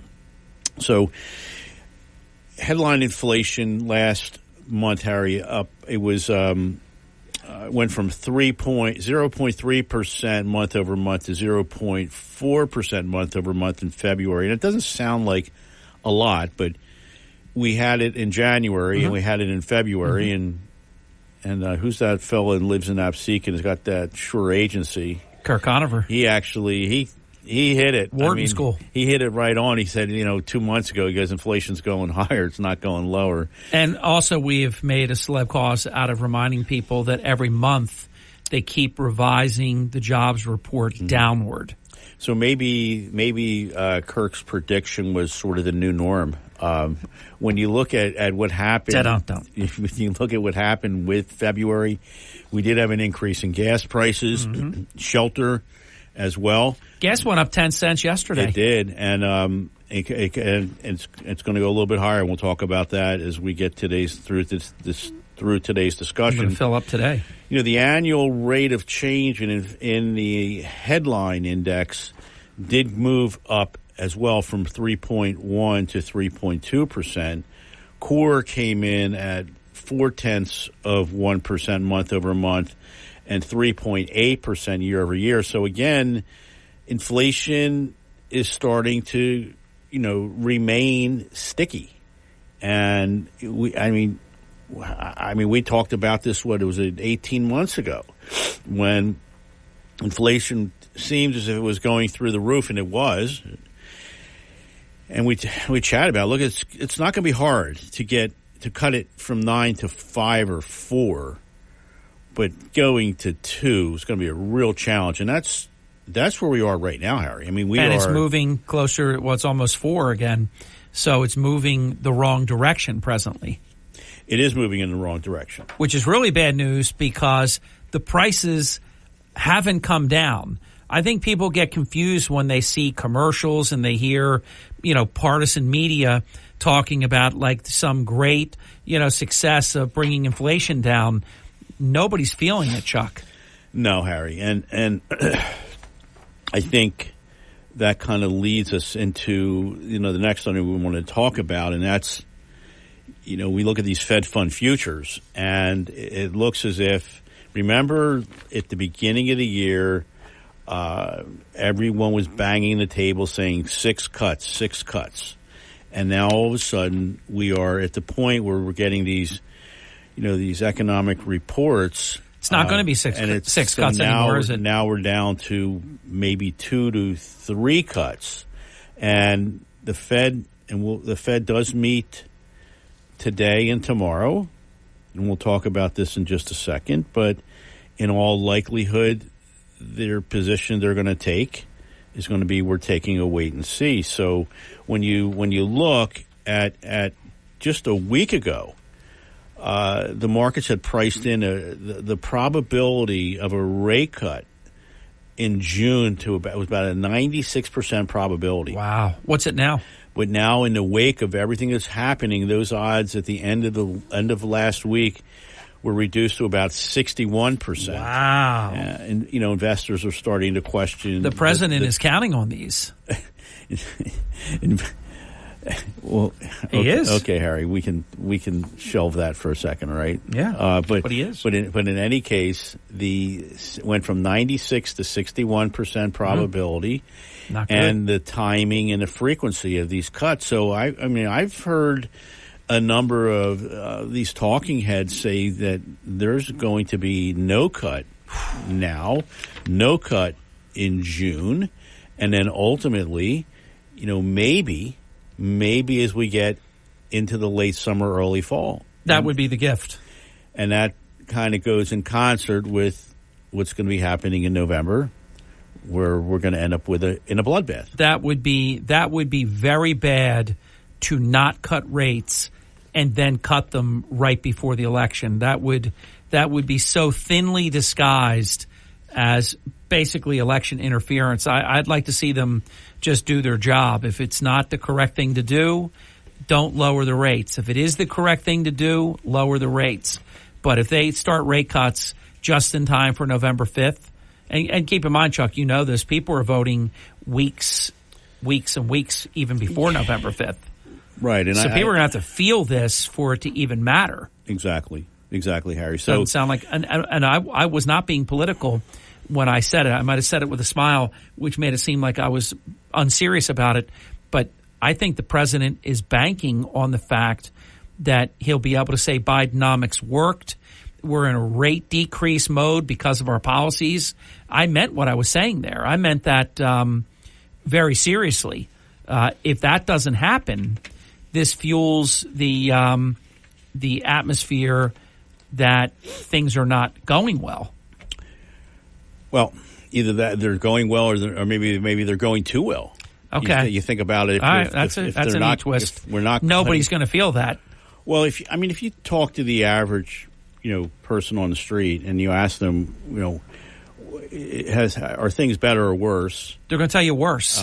Is the economy better or worse? They're going to say worse because they have 36%, 40% less buying power. So I think that's really the answer. But what the Fed does, they spend a lot of their time mulling through a lot of these economic reports. And I think, Harry, what is very disturbing, and you said it just a minute ago, when you look at the monthly unemployment numbers, or the monthly employment numbers, I guess, well, it's really the answer. It's really, how many new jobs are created and what is the unemployment rate. But how do you miss by so much so often? Because on both sides now, Harry. Right. We're not, now, the last 2 months, I believe, and please don't, I don't have this committed to memory, but I think there was 166,000 jobs that were reported, I guess, in error. Correct. Bringing down the December and the January number. Remember that January number was 300 and that'll 1,000, and they say it's seasonal. And we'll be here for the next one to show that was not correct either. So your question is, how can they be that wrong? And my answer to that is, you can only be that wrong on purpose. There you go. Okay. We'll be right back. Don't go away. For all of your financial planning needs, turn to the best in the business. Chuck Malamut, the Malamut Group, Morgan Stanley, Northfield, New Jersey office, right off Tilton Road. 609-383-2010. 609-383-2010. With Chuck, I am. You're waking up with Hurley in the morning. It's the topics that matter to me. WPG Talk Radio 95.5. Starting your day the right way with Hurley in the morning. It's a woke society, and I'm fed up with it. WPG Talk Radio 95.5. Thank you. Welcome back. 20 minutes past the hour. Chuck Malamut continues talking all about your financial matters, and he's going to talk about the FOMC meeting and what to look for. Chuck. So, Harry, time flies, very quickly. And believe it or not, the Fed is meeting today and tomorrow. All indications are no change, with respect to rates. If you remember, what happens is at 2:00 on Wednesday, they will announce their decision with respect to interest rates. They're also going to publish what is referred to as the quarterly summary of economic projections. There you go.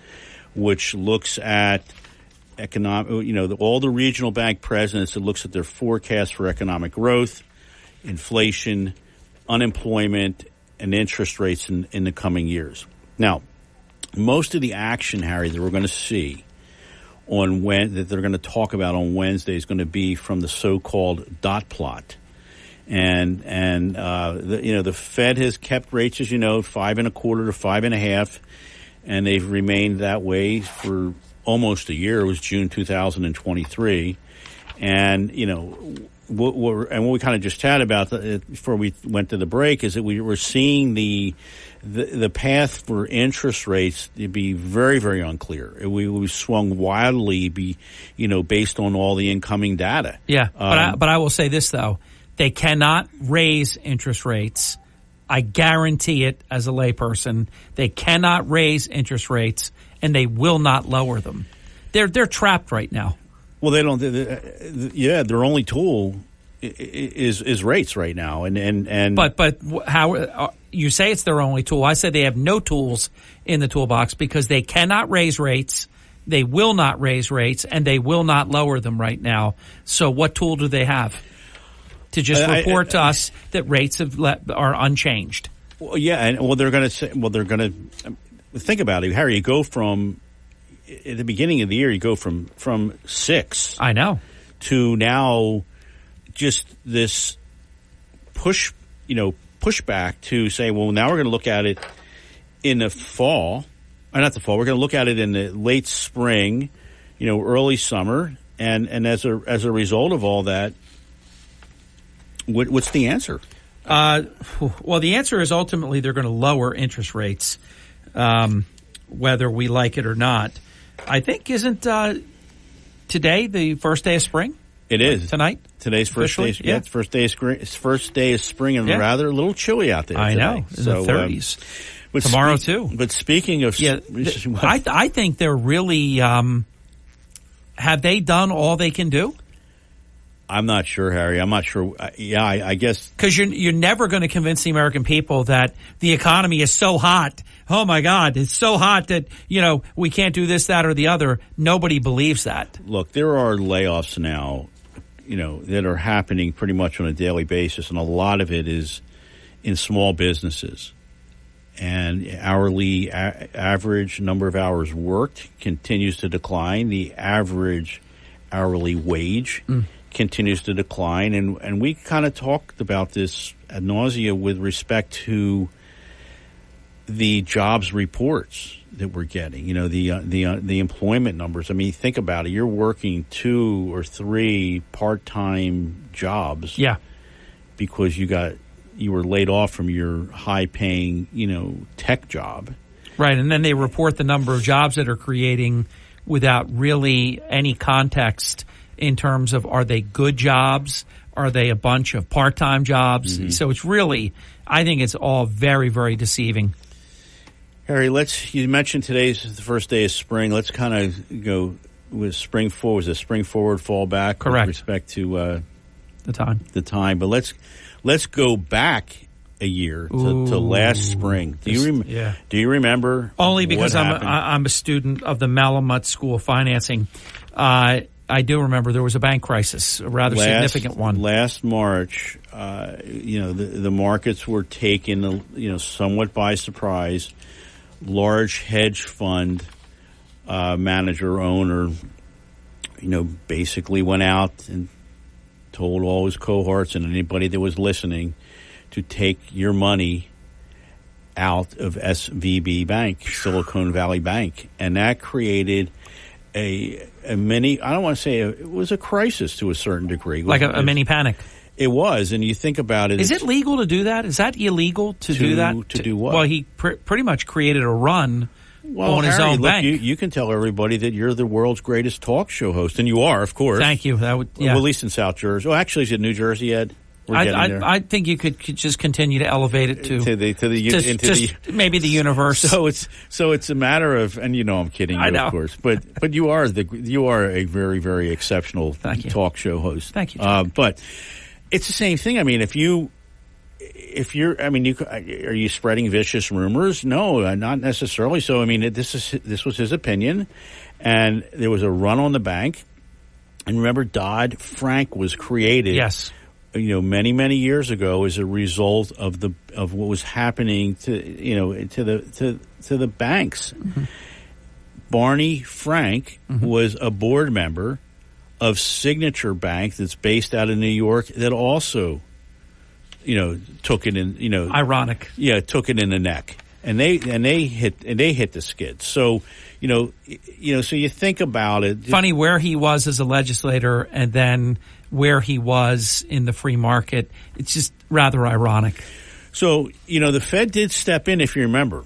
Yes. At the time. And there was a weekend where it was a real critical moment. It was ugly. Yeah. It was certainly ugly. And Harry, unfortunately, was reminiscent of what happened, what started off the Great Recession. Yeah. And the Fed stepped in and said, look, we're going to insure all deposits. We are going to at least temporarily lift that $250,000 per depositor as far as being insured. So, markets reacted to the bank crisis. There, as I mentioned, there were some fairly high profile failures, but again, it's really hard, Harry, in the face of it all, when you're looking at the screen or you're reading on the internet and you see just red across the screen. Yeah. And all you want to do is say, as you say, you want to lock down your losses. Yeah, you want to make it stop. And if you, and I remember Mike and I and Frank, we were very diligent, for a number of weeks and we're very insistent with our clients that, this too shall pass, and it did. And we had some spectacular returns, from that point in time. Do people ever, I'm not asking you to talk about any particular client, but generally speaking, do people remember that if they had done that at that moment, what that would have meant? Or do you just kind of accept over time it all came back and then some, and you just, go on like nothing ever happened? I just think that it's those moments where truly having the right professional is so important, because a layperson gets scared.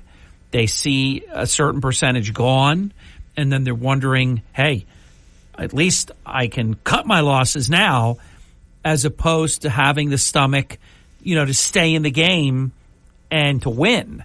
So I point that out as something that is important. You're absolutely right. And right now, Harry, you think about it, cash, in an insured money market or a money market mutual fund, for the most part, if you shopped around, yielding, right around that 5%, it's very, very compelling.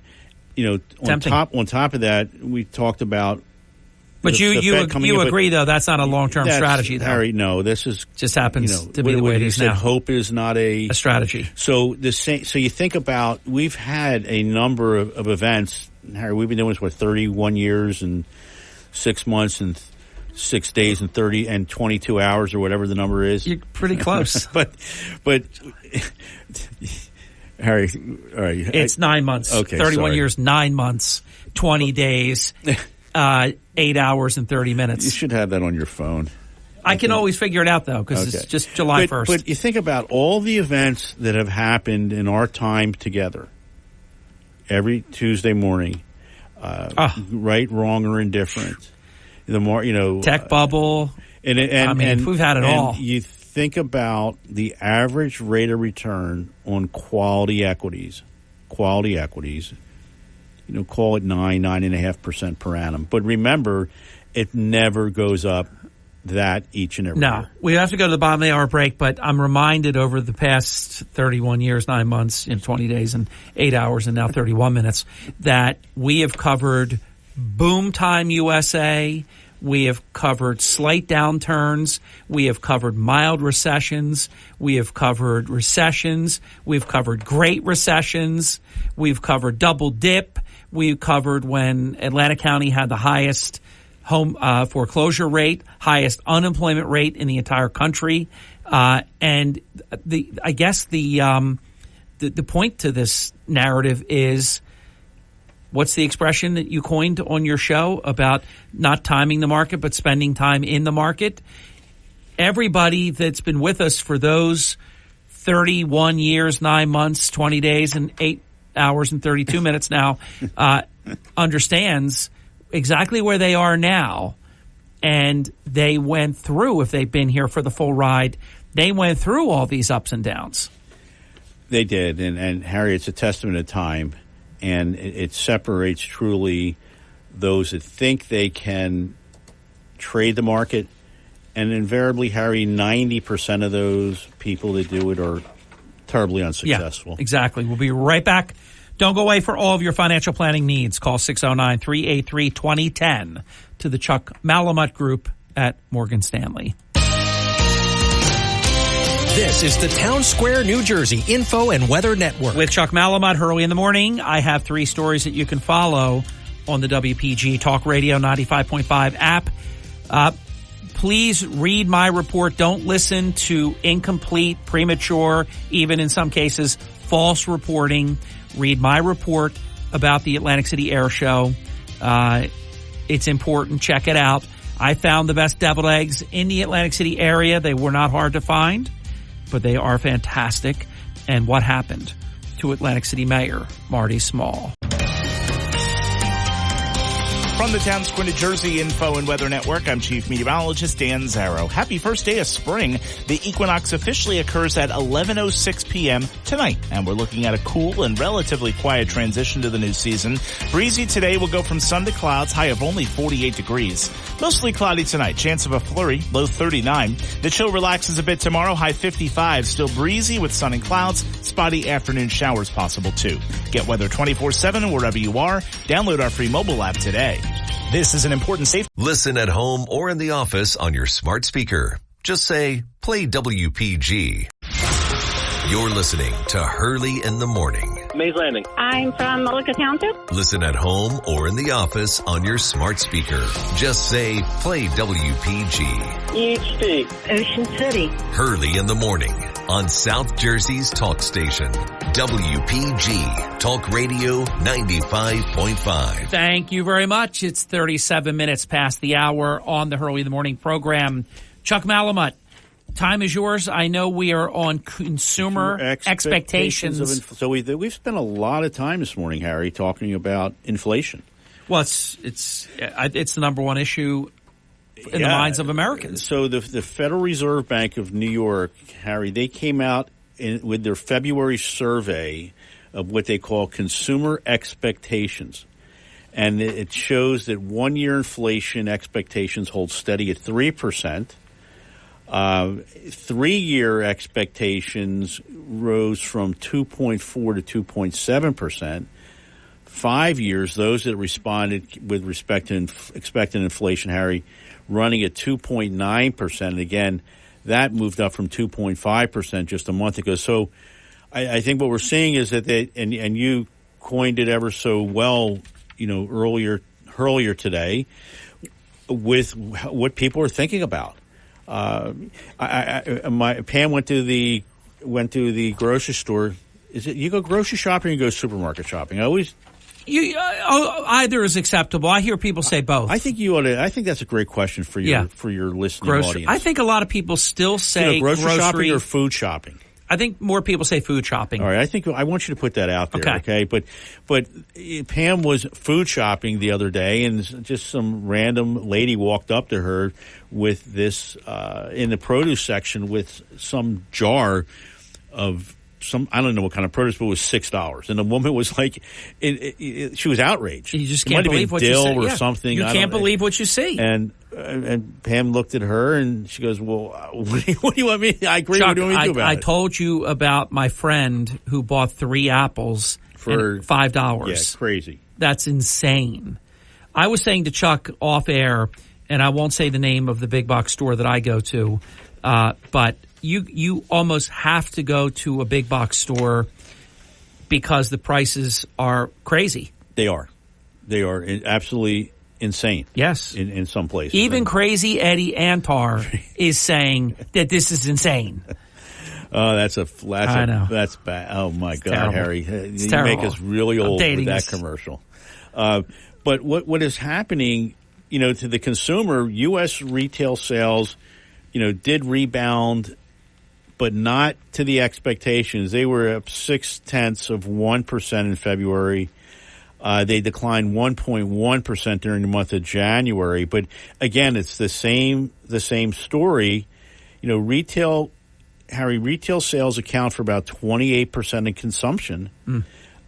So that, along with poor inflation readings, the data this week, I'm going to throw a word out there, stagflation. We have not seen stagflation from the 70s. And, Harry, look, we haven't seen it, and most people don't you sense, I talked about it earlier in today's program, so many things we can say we haven't seen in 40 years. So think about stagflation. The definition of stagflation, Harry, an economy characterized by high inflation, low economic growth, and high unemployment. There you go. Now, I don't know. Again, the employment or the unemployment numbers, I think, are very deceiving. I think real unemployment is over 10% if the numbers were not handled the way that they are. I mean, I never saw something where you can just create a category called discouraged worker, and if they're not looking, you just take them out of the math. I mean,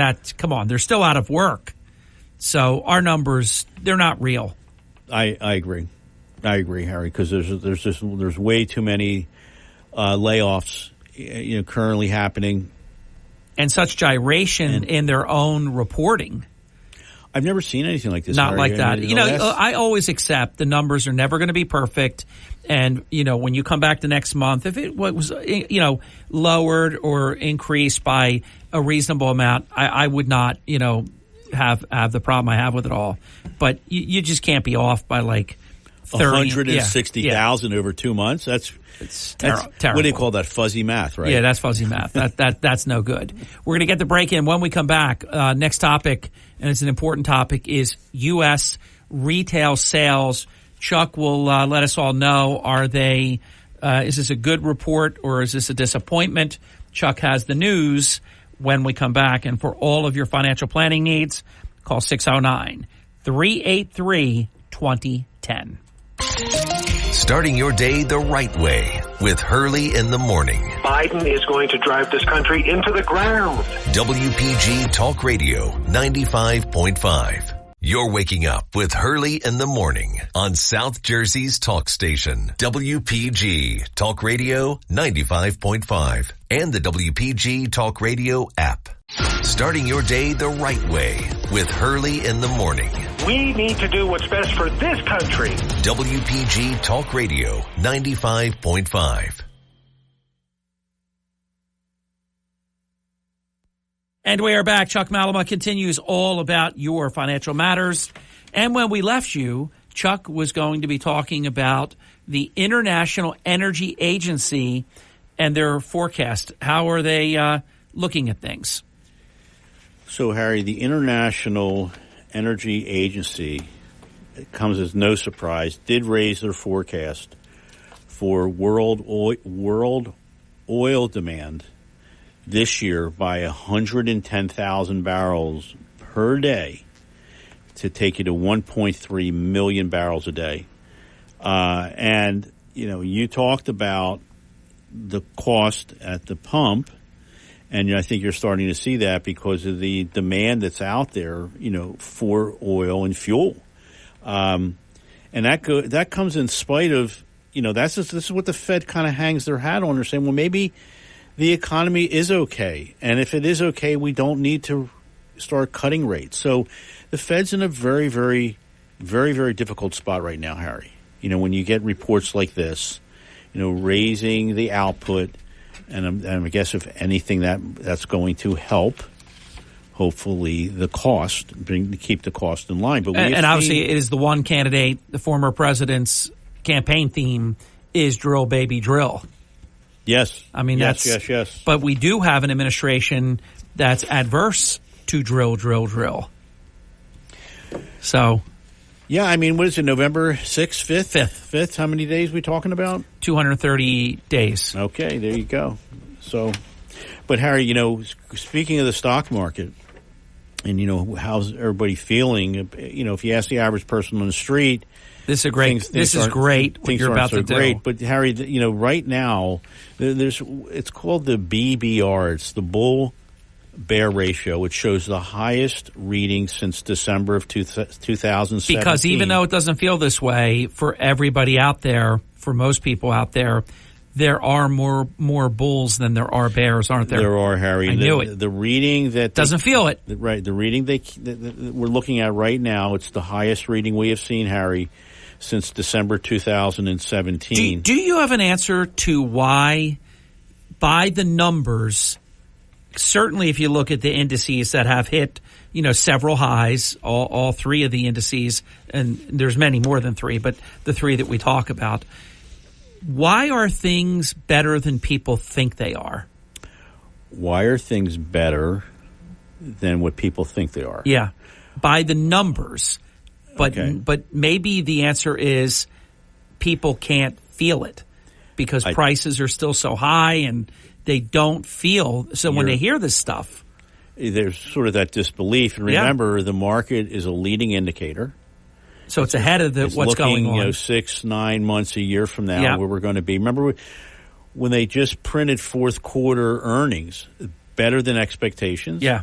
And a lot of the statements that came as the CEOs, the CFOs, they have their earnings call, and during that call, a lot of the statements were very, very positive. But the average person on the street, doesn't feel that, Harry.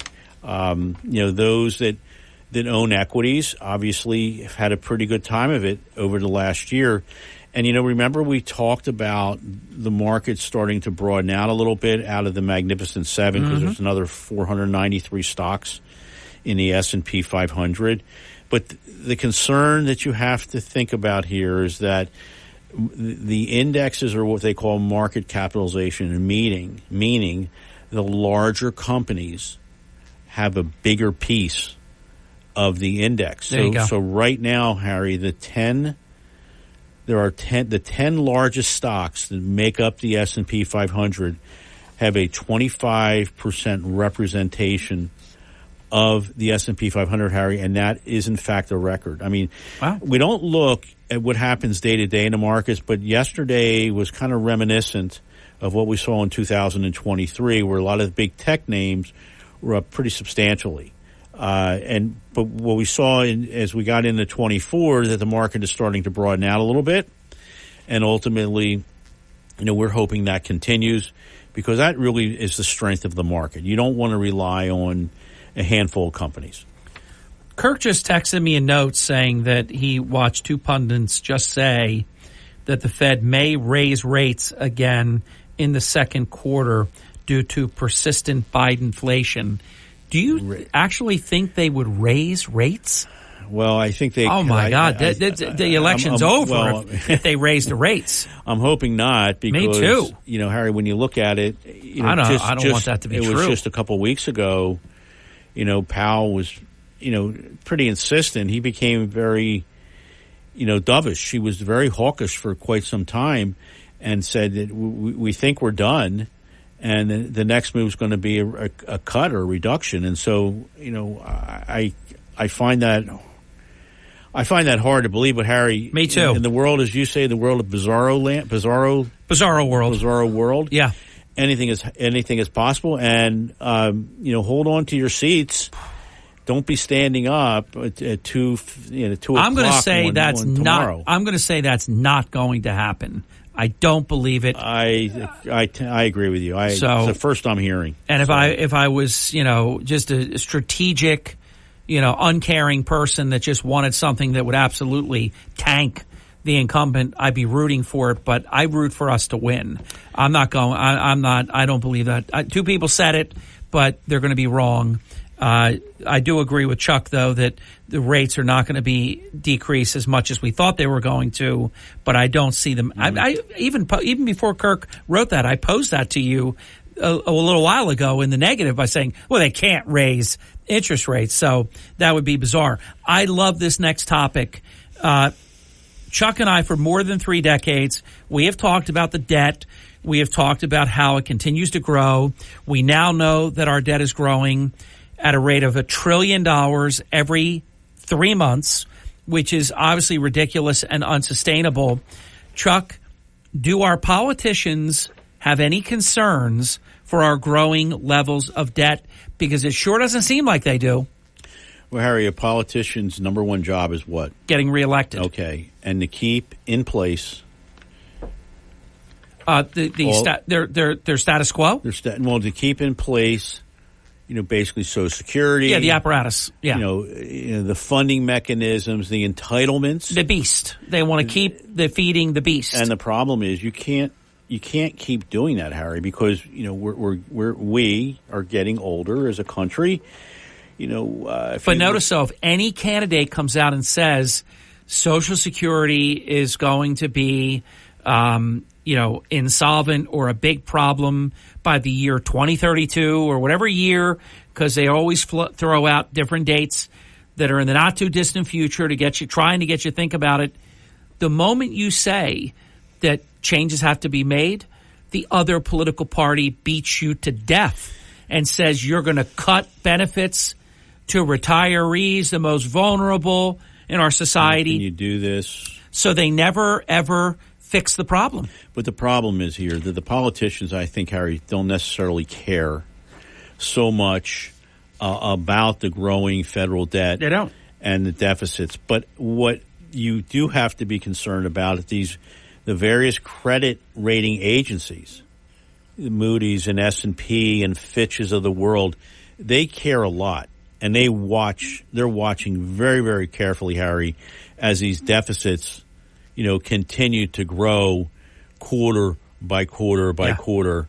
What is it? It's not the norm will probably be about $2 trillion a year. Wow. In all likelihood. You're printing $1 trillion per 90 days, but the expectation is some of this is going. Because that would be $4 trillion. Going to stop. Yeah, but even it's still, and I think, we need to take a lesson here out of the playbook, Harry. This is not. We can't sustain this. No. It's not going to happen. Chuck, it can't happen. Quick comment on China. I know we have less than a minute and a half. I interview when I'm working nationally for Fox News all the time a China expert by the name of Gordon Chang. He knows exactly what's going on, and we talk about all these things. The prices being down in terms of home values, consumer prices increasing.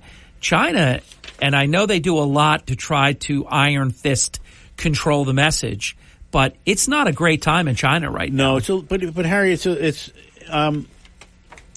two things happening right now, and there's a lot of things happening in China. But I think two things of interest: consumer prices in China for the first time increased the first time in 6 months, gaining about 0.7%.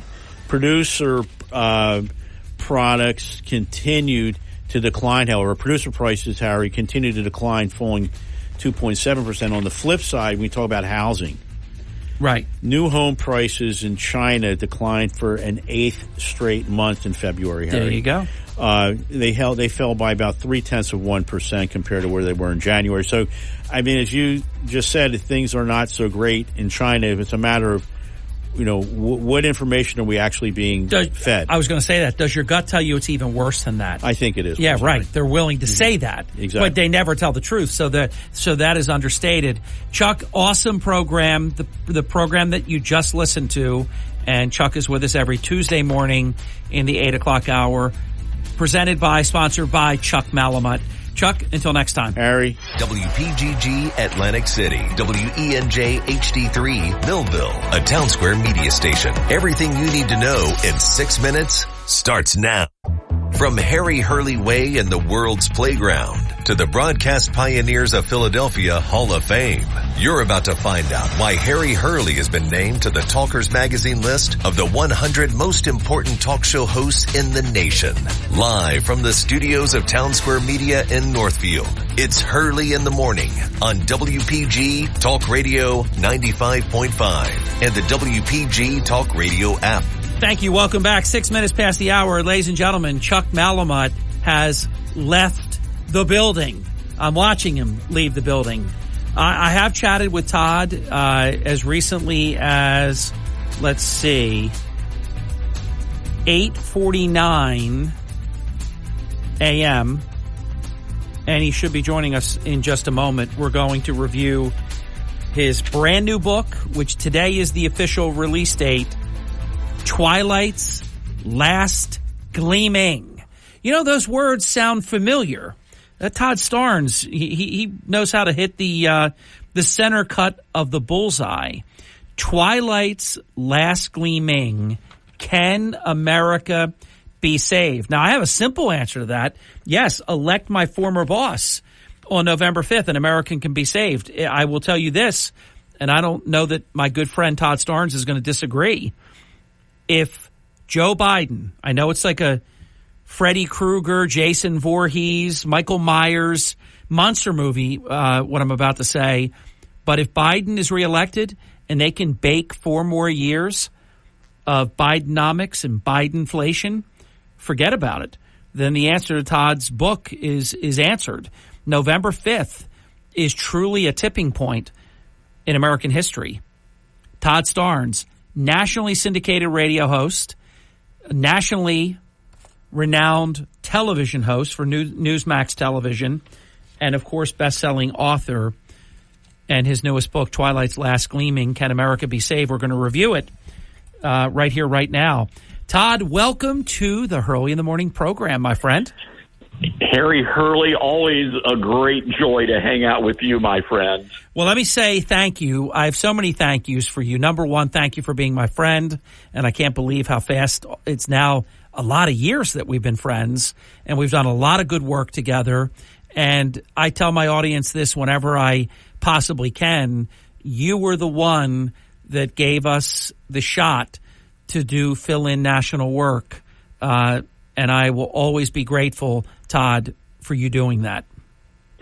Well, Harry, look, that was all you. I was just happy to make the introductions, and one of the things, that I loved doing when I was at Fox were the two ways with our local radio affiliates. And I just have a passion for local radio, but I especially have a passion for local radio done well and with excellence. And that's what you do, and you've done it for so long.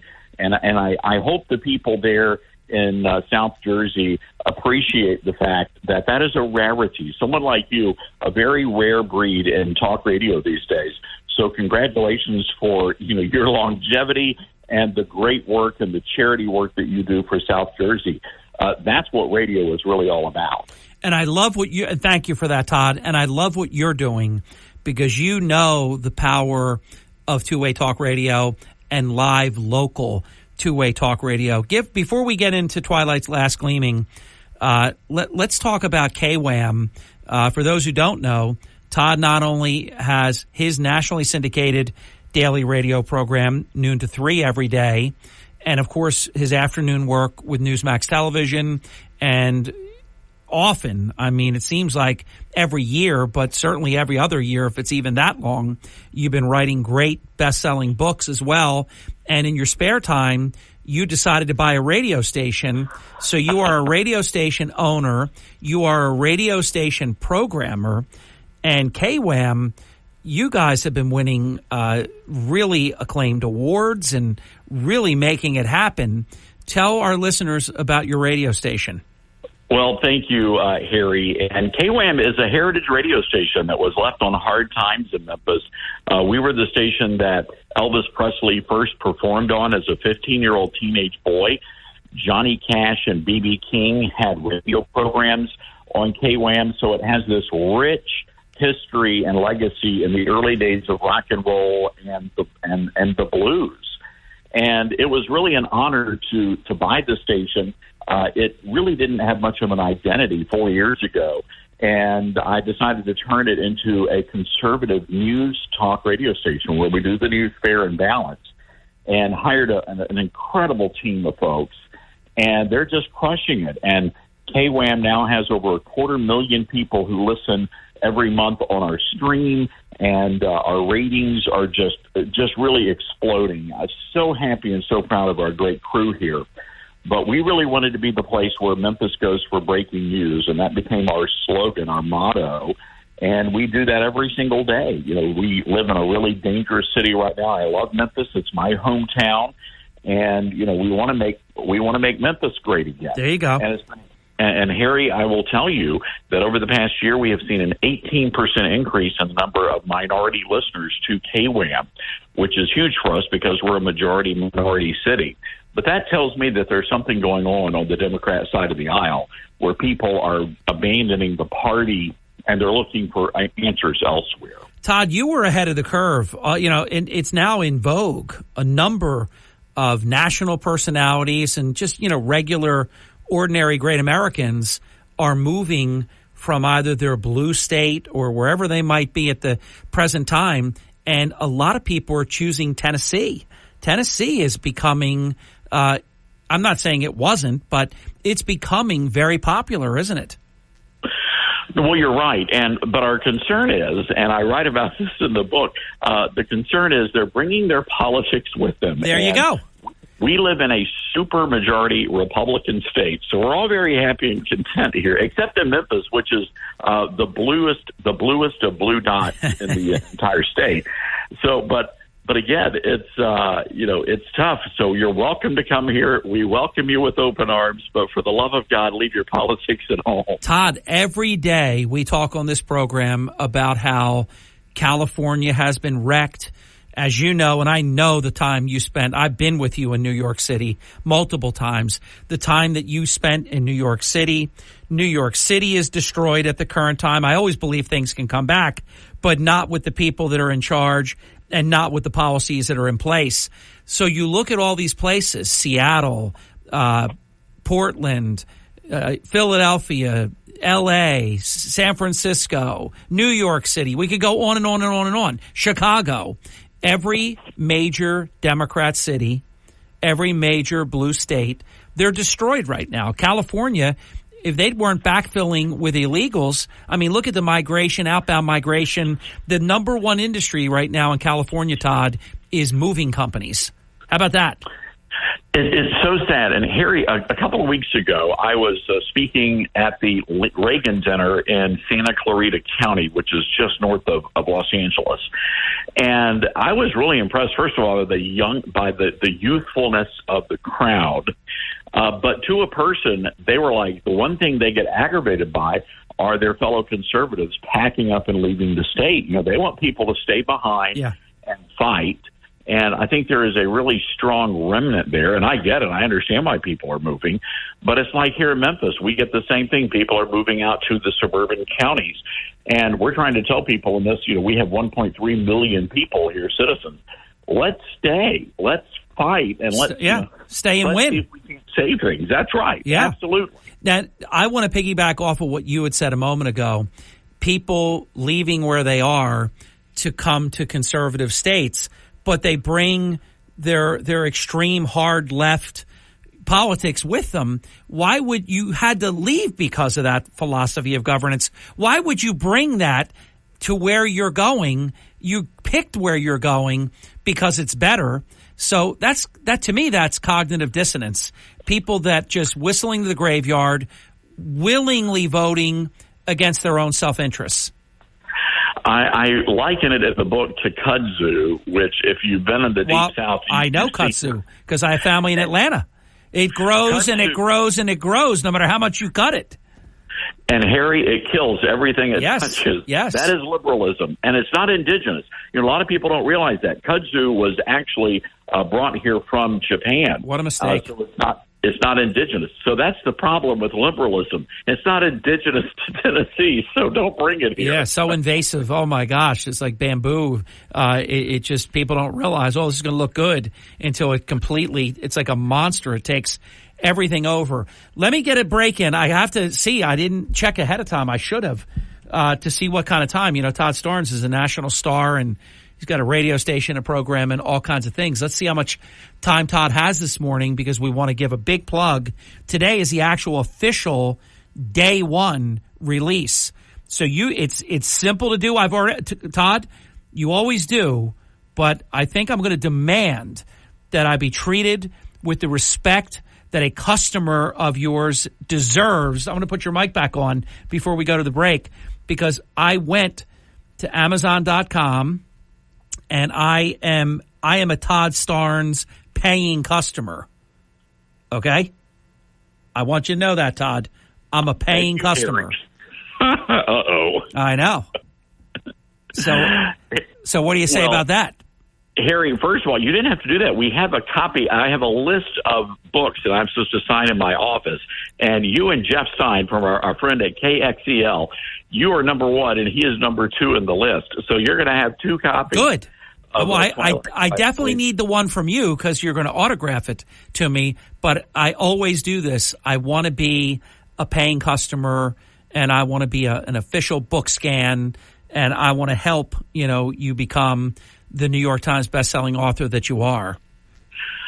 Well, you're very kind. And I guess when we come back from the break, we have to talk about your former boss who was gracious enough to endorse the book. Correct. Let's do that, Todd. We'll be right back. He is Todd Starnes. I am Hurley in the Morning. We'll be right back. You're waking up with Hurley in the Morning. I listen every morning. WPG Talk Radio 95.5. You're waking up with Hurley in the morning. Egg Harbor Township. Ocean City. Goshen. Cape May. WPG Talk Radio 95.5 and the WPG Talk Radio app. All right, Todd's mic is back on because I want raw reaction to this. Todd, it was a bloodbath during the break, but ladies and gentlemen, we negotiated another 8 minutes out of Todd Starnes. Note, Todd, note to file. I said bloodbath. I told people the only bloodbath was happening in American newsrooms where people are canceling their subscriptions and turning off their cable. You know, I don't think they can believe, Todd, that they do all these things to President Trump and they don't realize it. They're so deranged by him, so triggered by him that every knock is a boost. They haven't figured it out, Todd. No, and I don't think they ever will, Harry. And it's sad. I do appreciate Elon Musk because he has allowed, I think, people to expose what the media is doing, and we're doing it in real time. I've been telling people, and this is it's a dangerous thing. And I will say this about KWAM. It's kind of funny. Our journalism comes from a specific point of view. We're very open about that. We're conservative, but we're fair and balanced. Yeah. And, you know, this station won an Edward R. Murrow Award, which is one of the highest honors in broadcast journalism. A conservative radio station won that. And the reason we did it is we do good journalism. If we have a national news media and they're not doing good journalism, that is unhealthy for the country. And we have to tell people, look, do not trust, if they're saying something about Trump, you do not even trust it. You just have to go and verify it. It's true. Listen to the entire thing. And Todd, we want both sides to be heard because we believe our ideas are better. We can defend our ground. The other side has to shut you down. Harry, we have more Democrats wanting to come on KWAM than Republicans. And number one, they know we have an audience. But number two, they know we're going to be fair. We're going to ask the tough questions, but we're going to be fair about it. Our national media doesn't do that. They are partisans, and they are trying to destroy Donald Trump. Incredible. It is true. And here's something that you've achieved that is what I call a great get, because he only does it for special people, and you are one. President Trump gave you a blessing with respect to Twilight's Last Gleaming. Can America Be Saved? Tell our listeners about it. You teased it. He was the first person to read the book, and he was the first person to endorse the book. And I was just really honored by that. I had asked to interview him, and they said, well, you're going to get 10 minutes, but you have to fly down to Mar-a-Lago. And I said, okay, no problem, I can do that. And flew down, and that 10 minutes turned into 2 hours of just, in his office. And it was just a freewheeling conversation. I've just never seen a man multitask like that before. And it was so impressive. But it really gave me a sense of his heart, who this man really is. And I just believe he's a good man. And I believe that he truly does care about this country. So we've been told that the president's going to be writing a little piece sometime this week on the book for Truth Social, and we're just super honored and excited by that. Well, it's earned, and that's terrific, Todd. And I really want to make the 4 or 5 minutes that we have left count. Twilight's Last Gleaming, Can America Be Saved? Tell our listeners, I think it's self-evident, but tell us the point of the book. Well, the answer is yes, but I didn't want to pull a Michael Knowles and write, 300 pages that were blank with one word. Yes. So the answer is yes, it can. But it's really up to us. Do we want to save America? That's the question. And the title is based on the speech Ronald Reagan delivered many years ago. And he pointed out that our national anthem doesn't start with a declaration. Our national anthem starts with a question. Is the flag still there? Reagan gave another speech where he talked about freedom not being passed along in our bloodstream. Every generation has to fight for freedom. And I contend in the book, Harry, that every generation also has to ask that question, is the flag still there? And unfortunately, I think the flag still is there, but it is battered and torn.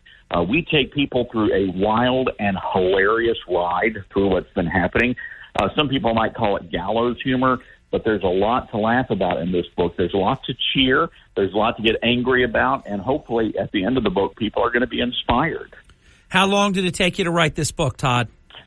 It was about a 3.5 month project. So, and you can tell what chapters were written about 2:00 in the morning with a glass of Merlot. That's fantastic. That is so good.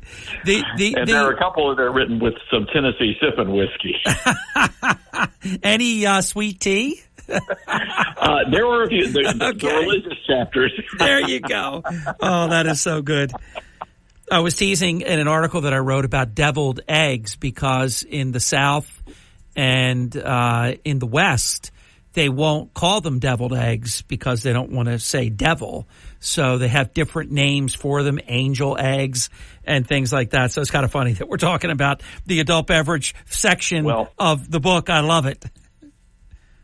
Well, Harry, I will say this. We have a whole chapter about how the North, people moving to the South, they're diluting our great traditions. And I write about, there's a great chapter about moving back home, and only because the local barbecue joint started serving barbecue dry rub tofu. And that became a national crisis in my book. Yeah, that would be like an offensive. That's like a disgrace to barbecue, right? Culinary heresy is what that is. Even better. So that's why you're the author. Todd Starnes, the author of Twilight's Last Gleaming, Can America Be Saved? I made a quick comment right before I brought you on, just a little mention about the fact that should the nightmare happen, I don't believe that it will. I believe the American people see what we've got right now and couldn't possibly want 4 more years of it. Of these high prices, attack on energy. I mean, everything is just absolutely horrific. The world is on fire. Look at Haiti now. Everything Biden touches, he breaks. And Obama will tell you that. It doesn't have to be Starnes or Hurley in the morning telling you that. So I just believe that God is great, that we'll do the right thing. The American people will get it right, and that Biden will not be president come January 20th at 12 noon. However, just say that I'm wrong and these ghouls get away with this, tear the house down, burn the house down to rule the ashes, take Trump down, break him, bankrupt him, jail him. I mean, all this craziness all of it could happen. I don't think any of it will, but all of it could. If Biden were to win again, I think we would lose the country in 4 years, Todd. That would be a concern, and which is why this book is really a call to arms, to take a stand as happy warriors. We've got to do that. Yeah, I love that. Will say this, I get a lot of calls on the national radio show, and people are genuinely concerned, and some of them are just downright, anxious. They have anxiety. And at the end of the book, I quote John Adams, who was writing to his wife Abigail during the Revolutionary War times, when things were at its worst. These guys put it all on the line. And he said, in spite of the gloom, I still see rays of ravishing light and glory. Wow. And so even in the most difficult of times, and as bad as things are now, they were nowhere near as bad as they were then. But when you go back to the birth of the modern conservative movement, the 1950s and 60s, William F. Buckley Jr., Ronald Reagan, what were they fighting, Harry? They were fighting an infestation of communism. Now, today we call them progressives or leftists, but they're still good old-fashioned, communists. So what is old is new again, and we're fighting those same battles. But it's not a political battle, and that's the issue. What we are fighting is a spiritual battle. It is a religious battle. Good versus evil. William F. Buckley wrote about that in God and Man at Yale. Ronald Reagan recognized it was a religious war that we were fighting here. So I think, it's time for all of us, Catholics, Protestants, Jews, we all have to get back to our faith, our shared faith, and we're going to have to cling to that through these next few crazy months. The author of The Star is Todd Starnes, Twilight's Last Gleaming, Can America Be Saved?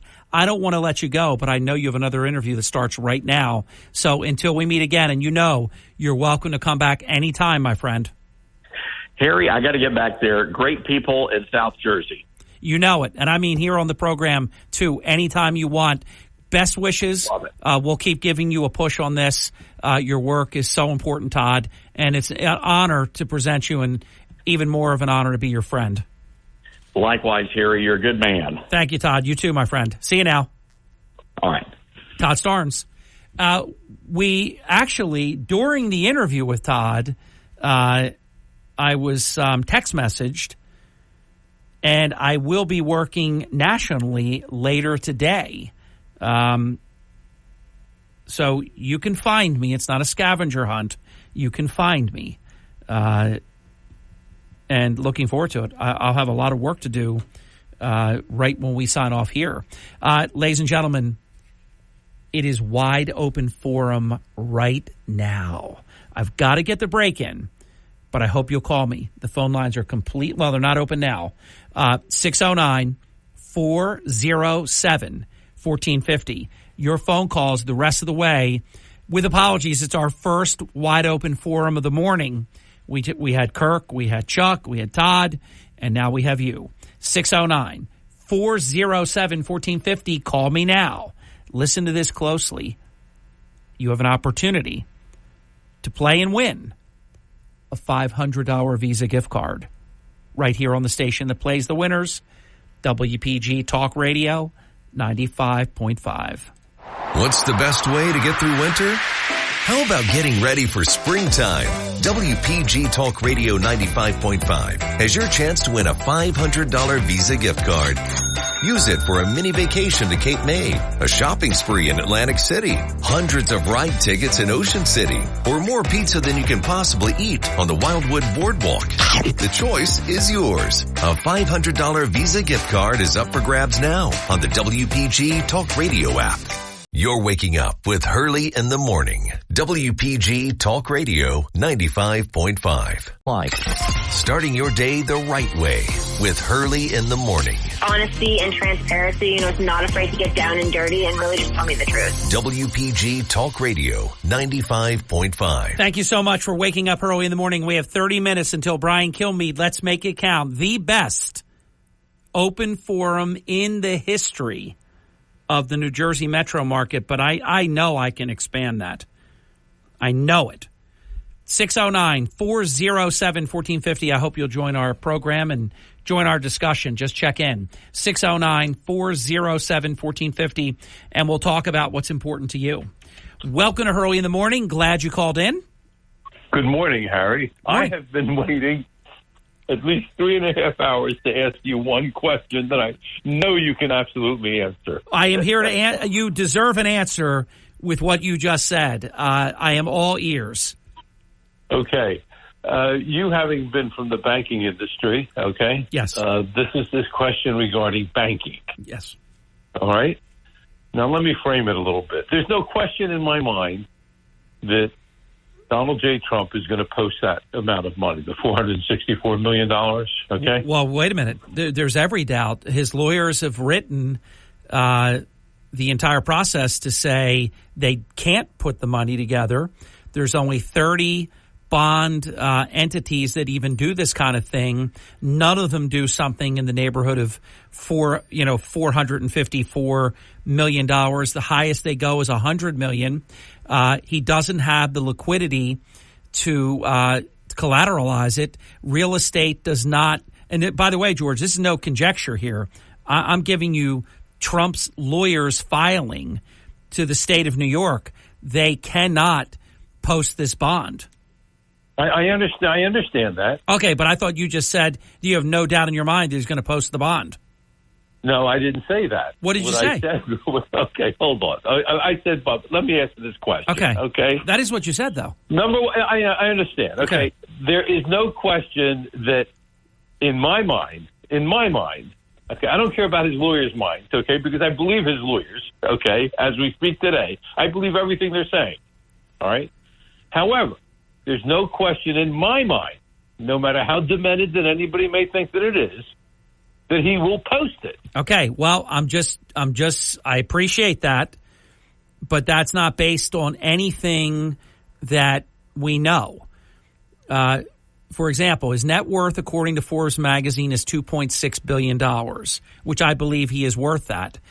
But so much of it is in real estate, golf courses, Trump Tower, Mar-a-Lago, other property, so on and so forth.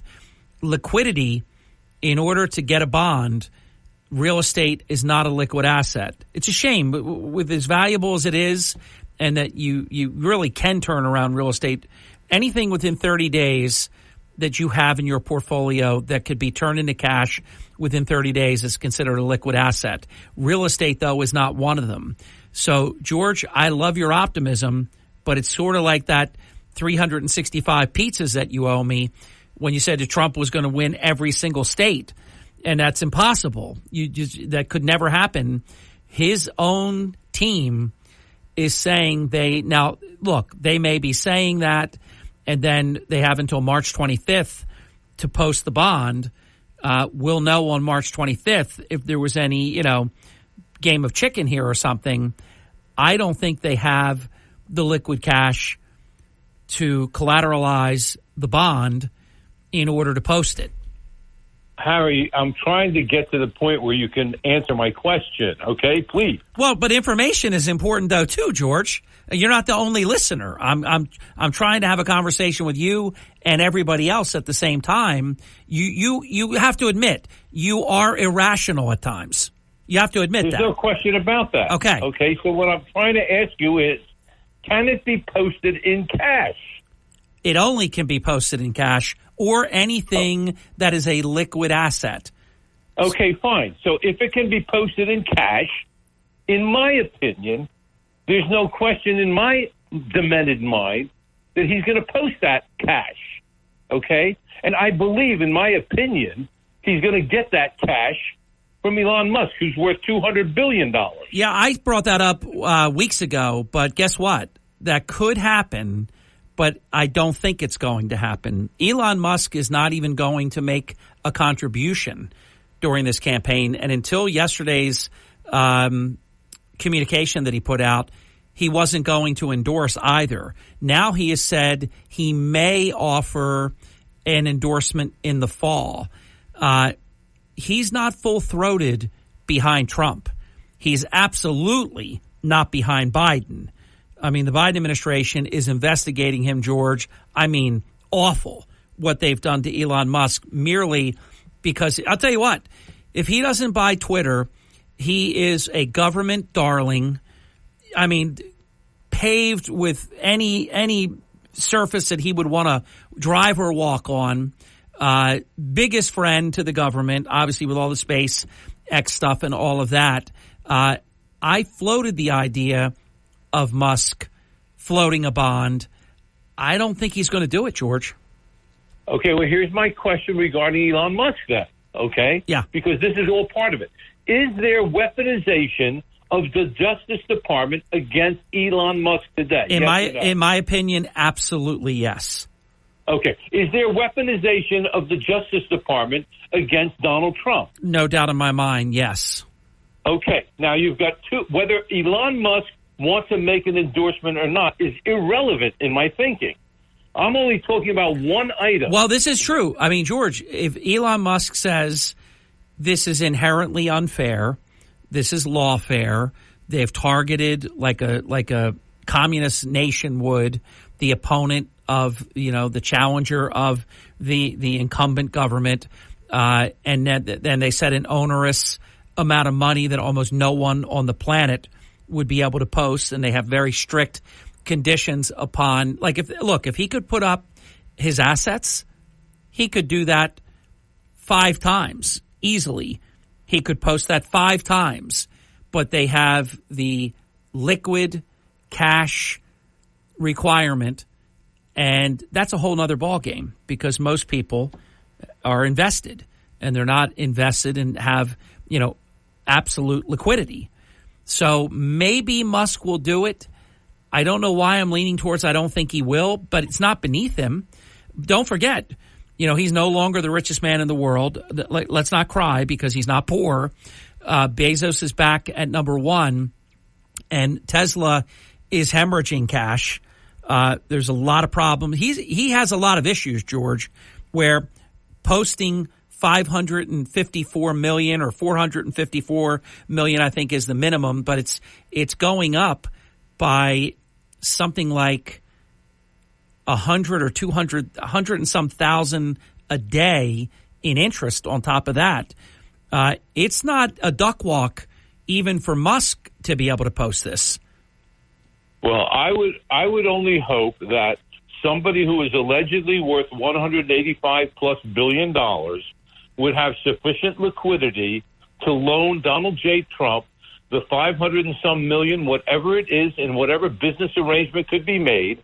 That's my opinion. Well, no, it's a good thought, and let's face it. And I don't even think it has to be that much. And let's face it, Trump is not a flight risk. The money, he would get his money back. So I think it's something that could be worked out. I'm thinking if it could have been worked out, it wouldn't have gotten to the point where Trump's lawyers would have written a letter to the state of New York saying that they do not have the liquidity to post the bond. Now, maybe that would then encourage someone to step up and help, but they did reach out to all 30 entities. See, the government only accepts this from certain entities. You can't just do something novel. It has to be almost like a government approved, not almost, it is literally a government approved thing where they tried all 30 and all 30 said no. And they basically all said no for the same reason, that they typically cap out at 100 million. So I don't know then if you could get 5 at 100 million, but it really doesn't matter because Trump doesn't have the liquidity to be able to do it, the collateral. So it will take something like you're saying, or I can already tell you, Letitia James is salivating to open foreclosure, seizure, and anything else that they can do to take. This is the whole point. The whole point of this is to jail Trump and bankrupt Trump. The whole thing is that. I think you're going to be proven to be wrong on this, but we'll know within 6 days. Got to run. You'll be the next caller right after the break. Please don't go away. It is the Hurley in the Morning program. A $500 Visa gift card is up for grabs now on the WPG Talk Radio app.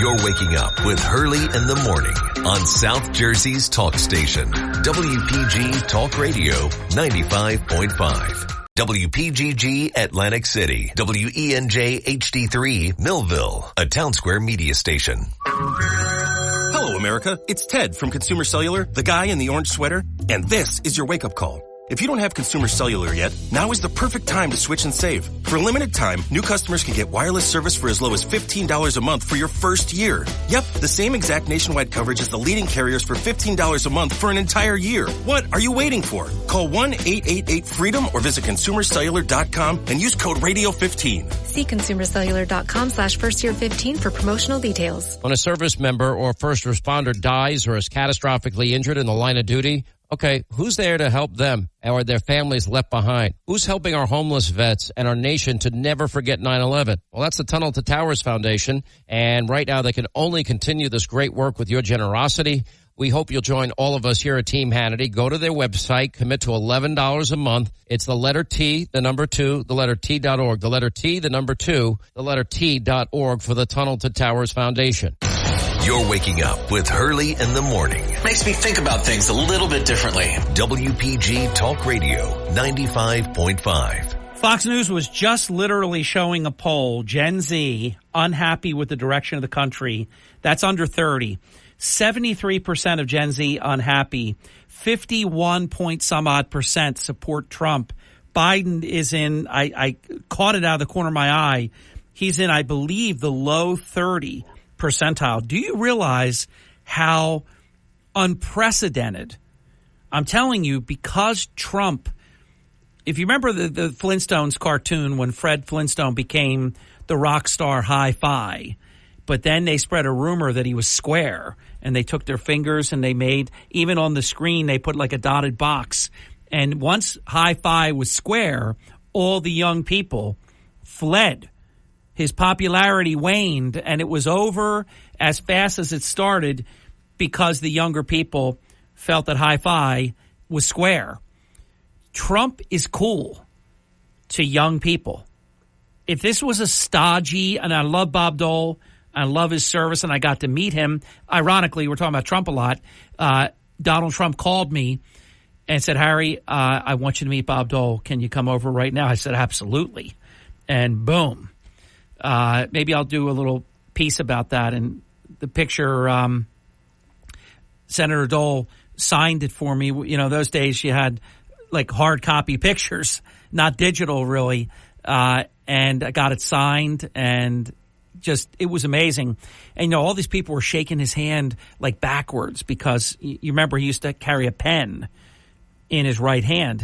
In the war, he was hurt very badly. So his right hand was closed like a fist, and he would have a pen in it. So I shook his hand with the left hand, and it was a perfect handshake. And he actually said to me, thank you. Everybody just inadvertently puts out their right hand backwards. And it's not a great handshake when you're shaking the left hand of a person with your right hand. So what I'm getting at is, though, if Bob Dole were the nominee, Biden would be leading with 18 to 29-year-olds, probably 18 to 49-year-olds. That's just the way it would be, or if it's John McCain. But Trump is cool to the youngsters. Now, the youngsters voted for Biden over Trump last time, but they see the pain of the economy, that they can't buy a home, and they see how much everything costs. You know, I have a 41-year-old, I have a 38-year-old, and basically almost a 35-year-old. So I have the ability to see, like, how do people at these ages, and it's very different than it was 4 years ago with people of that age in their 20s and in their early 30s. It's a very, very different atmosphere at the moment. Welcome to Hurley in the Morning. I'm so glad you called in. You're on the air. Harry? Yes. Different subject. Sure. I heard rumor that the anchor program in the Homestead Credit was canceled, but I haven't been able to find anything on it. Well, look, I can't say what's being discussed that we don't know about, but nothing official like that has taken place. That program still exists, and at last I spoke to Governor Murphy about it, and people that I know in Trenton, it was their intentions to continue with the program. It is expensive, but I have not heard. Easiest way I can put this, you are the first person that I've heard that from. It's in the Centennial. Yeah, I did not hear that anywhere. Now, was it in there? A named Chuck Carney from Summers Point put it in the paper. Okay, so was that like a letter to the editor or something, or was it a news report? No, this was on page 6. But is it an article or? Yeah, it's an article where they report the news and commentary. Okay, that's what I want to make sure. But if it's an opinion page, that's different than a news report. If it's a news report, it's the first that I've heard about that. And I'll tell you what, there's a lot of people that I don't want to just say, bluntly are counting on that. But, it's kind of baked in a little bit now. People have gotten it a few times, and we're certainly hoping that it would continue. I had not heard that it was not continuing. Maybe they've seen something in the budget that would lend one to believe that it's not included in the budget, therefore it's not going to continue. But remember, they're still negotiating all of that. I'll go too. Yeah, I'll now that you raise it, because I don't read that. I think you called it the Centennial, but I think it's called the Ocean City Sentinel. If that's where you saw it, it's the first I've heard of it. I'm not going to look into that because I don't even know who that person is, but I will call the people that I know. I'll call the governor's chief of staff, and I will find out if that is on the chopping block, if it's out, if it's in, and I'll be able to report back. Okay. Okay? Thank you, sir. You got it. Thank you, sir. Appreciate it. 609-407-1450, an open phone line at 55 minutes past the hour. Welcome to Hurley in the Morning. You're on the air. Well, good morning, Harry. How are you? Very well. Well, I got to tell you, Todd what a salutation Todd gave you, and well-deserved, I got to tell you. And I did have the pleasure of meeting him with you, and he's even a bigger gentleman than he actually sounds on air. Oh, he's a perfect gentleman. He's kind. He's very, very humble, very decent. I mean, I'll give you an example. You can appreciate this because you've done over 4 decades, whatever it's been, at least that, you have done a lot of business with casinos. When Todd was our guest of honor and keynote speaker, and I'm not talking out of school because he and I, in interviews that we've done on his show, I don't know that I've ever said it on this show. I've mentioned this before. Todd was room, food, and beverage. For those listening, I think most of us know casino lingo. That means you could charge anything you want. Your room is free, your food is free, your beverage is free. You could go to any restaurant, any room service item. Here's what Todd Starnes cost me on his hotel folio, but he didn't cost me because we're so blessed.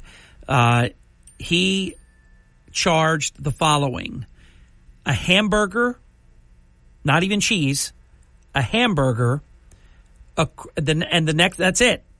The next morning, a croissant and a cup of coffee. You with me, Craig? I was expecting not a croissant, but maybe a bagel and a cup of coffee was going to be on the bill, knowing, just listening to him and the individual that he is. Just the kind of incredible person. He could have ordered lobster, anything, crab legs, biggest steak in the house, tomahawk chop, filet mignon. You got a 50-ounce filet mignon. I mean, he could have done anything, but that's the kind of humble, decent person. I made it clear to him, order whatever you want, Todd, whatever you want to eat. And that's just the kind of person that he is. I share that story only to provide evidence to the comment that you made. Can we talk about the spy who loved me? Well, you are on air, and that's what two-way talk is. It's, when we're in open forum, you talk about what you want to talk about. So anyway, for those, just to give you a little visual, anybody that's ever had a diamond looked at, the guy puts that little thing up on his eye. Well, they had Obama with suction cups on Trump Tower, spying in on Trump Tower on Donald J. Trump. For those people that don't know, and Harry, I've been pretty busy this morning, so I had to get my car inspected. But did you hear that Obama flew to England because he had to go to Downing He had a meeting. Street he had a meeting. He had a meeting Yes. about getting caught spying on Donald J. Trump. Am I wrong here? I don't know the topic of the meeting, but I can confirm that Obama was in England and that there's no question that he was at a meeting. I don't know what the meeting was about, though. Okay. But it has been uncovered, that Obama absolutely spied on the Trump organization. Well, we That's know been that. confirmed. We know that. Yes. Yeah. But you know what, Harry? The problem is with, people, they need to hear things almost 4 times because... Remember when Comey set all these people up and he bragged about it when he was under oath and testifying, and he was so proud of himself. He said, there was a new administration and we could get away with it.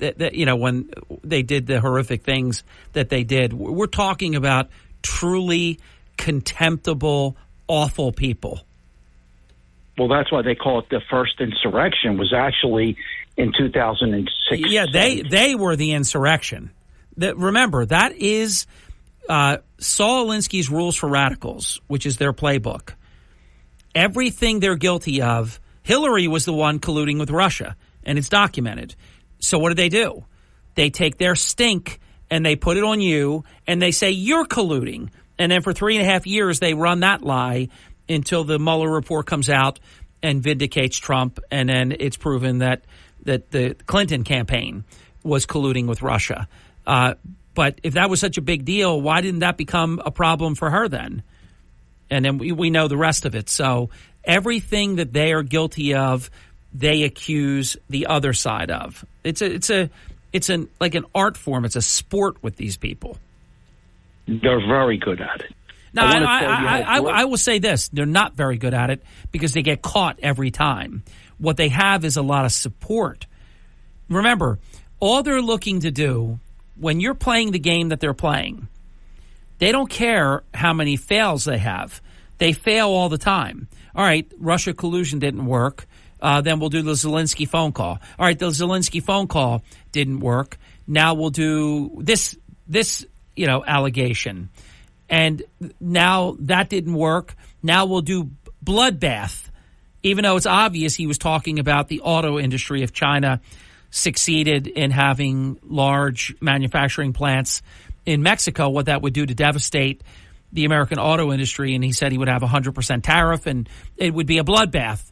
So they know exactly what he meant, but they turned that into Trump 2.0, the insurrectionist, sequel. So now that's not going to work. And then they'll go to the next thing. And this is going to be 7 months of this. Oh, I agree. I just want to say one thing about fashion. The woman that allegedly, who states that she got raped, a Bergdorf Goodman's, that Donna Karan dress that she says that she wore, that wasn't manufactured yet. It's impossible. Well, always remember, they're not even, that's why I'm saying, you're saying they're good at it. I say they're terrible at it. Like Hillary Clinton, when she says she's named after Sir Edmund Hillary. Why would anyone do something so stupid when you could say, well, wait a minute, you were born X date, whatever it was, 1947, whatever it was, and guess what, lady? Sir Edmund Hillary wasn't famous the year you were born.